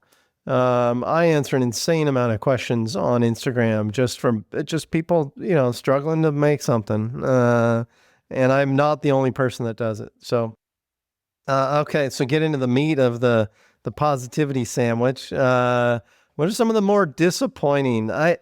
I try to be a positive person and not focus on negative things, but what are some of the more disappointing things you found in the machining industry since you started Toolpath? How frustratingly, maddeningly bad CAM software works sometimes. I just wasn't prepared for software that sometimes like crashes left and right, gives like insane toolpaths that make no sense, that have like arcane settings everywhere that make, I'm pretty good at using software, and I honestly, until you started helping me get my mind wrapped around the 3D toolpaths in Fusion, like I didn't feel very good at it. Now I'd say I'm like barely acceptable at it, but I'm not afraid of it anymore. And so that, even with the wealth of information out there, the jump from 2D toolpaths to 3D toolpaths and how to really be effective with them, and also just like how long they can take to run and how finicky they can be sometimes, really caught me off guard. Like I was surprised by that. Yeah, that's a good one. I I too am. Having been a part of Autodesk, I still have a ton of tolerance for it. But I maybe picked up some empathy knowing the people that are trying to solve the problems. And I hope, I mean, you've realized, a lot of the problems we're solving are pretty complex, hairy problems. And yeah, so let's move from the negative side Well, of the sandwich I've to, got yeah, two yeah, more go, for you. go. I got Yeah, two more go, for let's you. bring it. There are far too many options for everything that you want to do in machining these days, like infinite options. You want a 3-flute end mill? Yeah. Infinite. Infinite. You want a 0-point work holding system? Infinite. You want a fixed jaw 6-inch vise? There are 17 choices, which is great. Like, competition is great. I'm not upset about the competition, but it's like almost paralyzing when it's like, if you're trying to tool up a new machine, and like, I'm lucky enough to have great advisors and be in a VC funded company that if I want to, I can afford the best of everything. And it's still hard for me to decide, if I'm tooling up a new machine, should I go shrink fit or power grip, right? Like, it's a mess. We've had some of those conversations. Yeah. And so like that, like, it's good and bad all at the same time, but it's really frustrating it can make it hard to make decisions. And sometimes we need to make decisions faster than that and just be afraid to, and be okay with making the wrong one and containing the risk of that situation. But I find that, super frustrating sometimes. It's a really good call out. You and I are building, we want to have like a similar tool libraries at the shop and at my house. And I am very good at picking out tools. And we were just kind of living through some of that frustration still, right? And then what was the other one? The last one I'll say is how incredibly difficult it is to give people your money in this industry. Oh, yeah. It's insane. Yeah. If I want to buy an end mill or order a vise or buy a machine, how hard it can be to do that.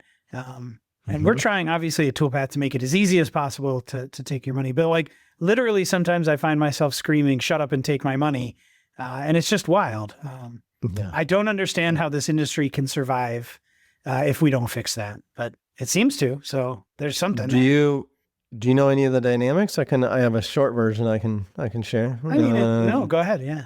Oh, I mean, the short version is if you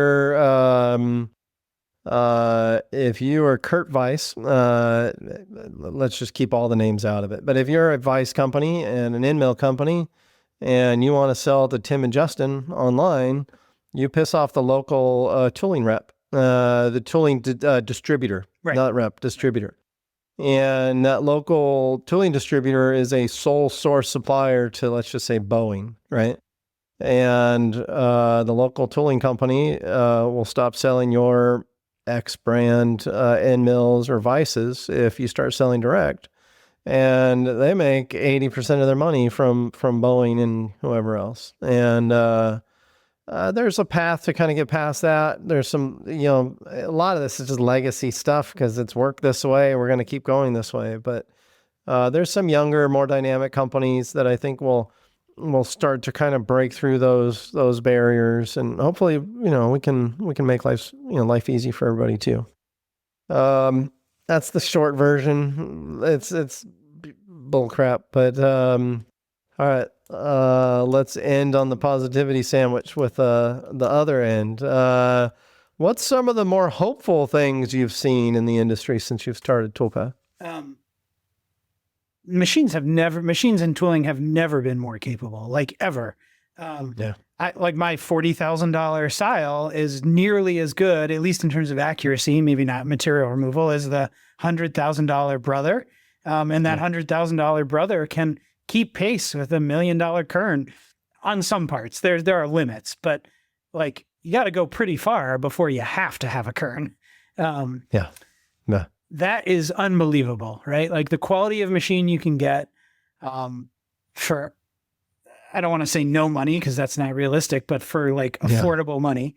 And then the same with tooling. Like, really, there's no reason that you should ever tap in an end mill ever again, ever.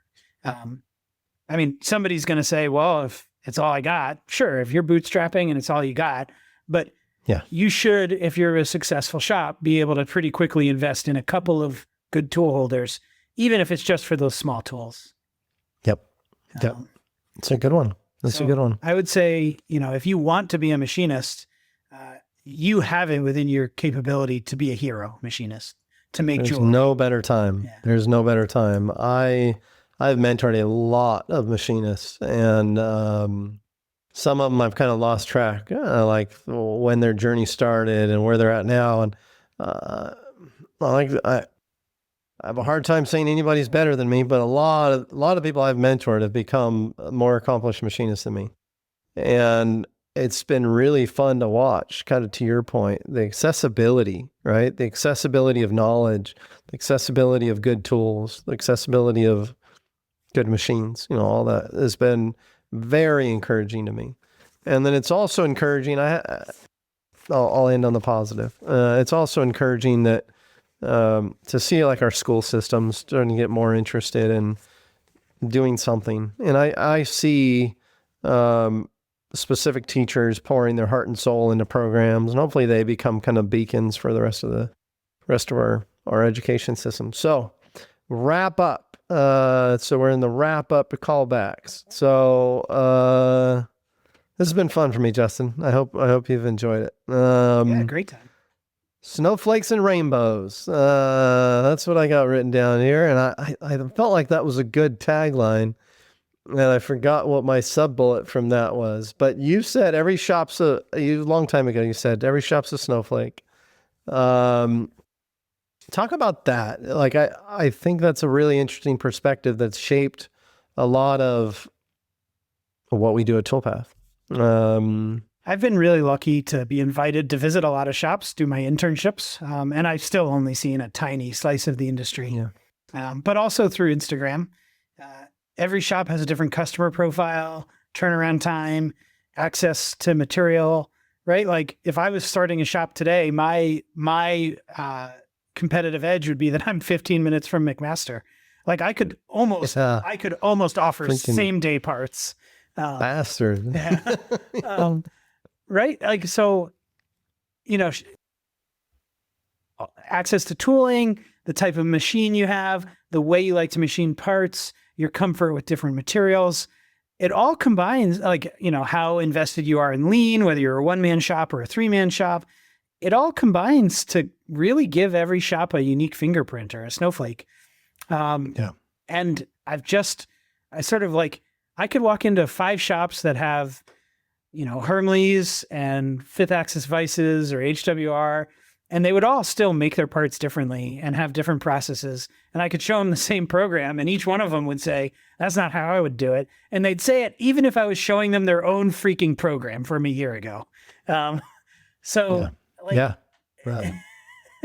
It's just like, the only generalization is that there is no generalization, right? Like, I mean, you can make a few. Everybody's a hero in aluminum. Good tooling. Not true, but yeah. good tooling makes good parts easier. Like, you can see that people who invest in the good stuff are doing better than the guys who are trying to grab grandpa's rusty old high-speed steel end mill reground for the 5th time. So you can make generalizations like that, but even that's as far as it goes. And so I just don't think that sort of like a global AI overlord that tells everybody how to make parts the same and turns everything into a commodity. It doesn't match the reality of what I see in shops, right? Plate work versus, not plate work, vacuum, if you're comfortable taping glue, I don't know, big parts, small parts, working off castings. It's just, everybody has a different specialty. And again, it's just like medicine. Like every doctor is a little bit different. Everybody has a niche, and there's that, that perfect patient for every doctor and that perfect part for every shop. I don't know how that goes away. I don't know how you make like a Ford assembly line version of prototype manufacturing. That just doesn't make sense to me. I don't either. I think the rainbows, the side of my, I really just like the title Snowflakes and Rainbows. So I'm forcing the rainbow side.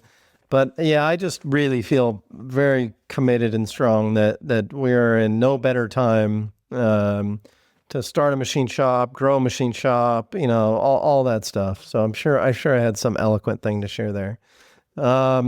All right, a couple more. So outside of Toolpath, what projects or hobbies kind of consume your time? I don't see a ton of stuff consuming your time because we both text very late and all that kind of stuff. I know what you're doing most of the time, but you do have some fun stuff. Do you feel like sharing? I might be digging a big hole in my backyard. Did you murder somebody? My son came home one day and he was playing at his friend's house and they were digging a hole in the backyard, and his friend's parents were like, "Stop ruining our yard. Don't dig a hole." And I kind of half jokingly said, "You could dig a hole in our yard. I don't care," because I literally don't care. Yeah. And he was like, "Really?" And so I took it a step further and I was like, "Yeah, in fact," because our backyard kind of goes up on a hill, like from like away from the house. I was like, "Yeah, in fact, if you dig a hole big enough for a shipping container, I'll put a shipping container in it." Awesome. And he was like, "Really?" And I was like, flat out, "Yes. Here's a shovel. If you dig a hole big enough for a full-size shipping container, I will pay whatever it costs to have a shipping container put in that hole." And he was like, "Cool." And he ran outside and started digging. Right. Yeah. And so now he has like a 4 foot by 4 foot by 4 foot hole, which is a pretty big hole for a 13-year-old kid. Small. But he's also like done digging the hole for now. So I might need to like start digging a little bit to reinvigorate it. But I want him to like dig a hole big enough for a shipping container, maybe a half size. He's negotiating. He was like, "Can we do a 20-foot one instead of a 40-foot?" And I said, "Sure, you can do a 20-foot one." Justin, this is the longest I've sat up straight since I broke my neck quite a few months ago. I wanted to look professional for you. I even put on a collar over my neck brace. I really enjoyed this. I'm proud to be a big part of, or small part, whatever part of what you and Andy started. It's been a really fun journey. It's had its ups and downs, but I think we're at a really exciting time. By this time, we will, I'm sure, have announced that Cam's coming out of beta. It's not a really meaningful change from anybody's experience, but what it meant to me to be a person that signed off on it was I made a pretty good selection of parts that I was proud to take from my computer to my personal machine, and proudly say that it was a huge accelerator for me. So I'm freaking stoked to be here. I wish I was in better circumstances with my neck in the last several months, but it's been a freaking fun journey, and I'm really proud that you're in a place that you can take some time away, do some rad stuff away from Toolpath, and I trust that the team will treat it well while you're gone. I know Any parting words? I know you guys have it. Yeah, I'll just say that I appreciate the kind words, but I don't feel like it's my accomplishment as much as I feel like I'm lucky to be a part of everybody's accomplishment. I'm sure we wouldn't be where we are if you and Al and Paul Kloss hadn't joined the team. Yeah.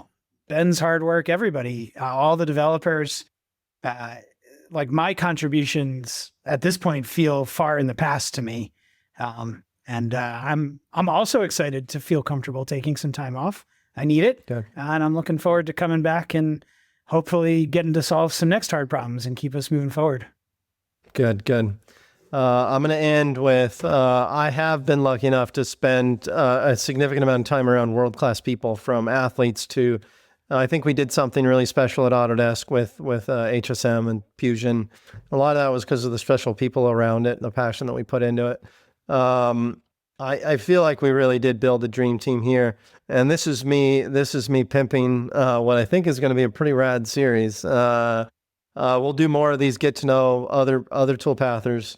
I have a few that have already raised their hands. So pay attention, keep an eye out for that.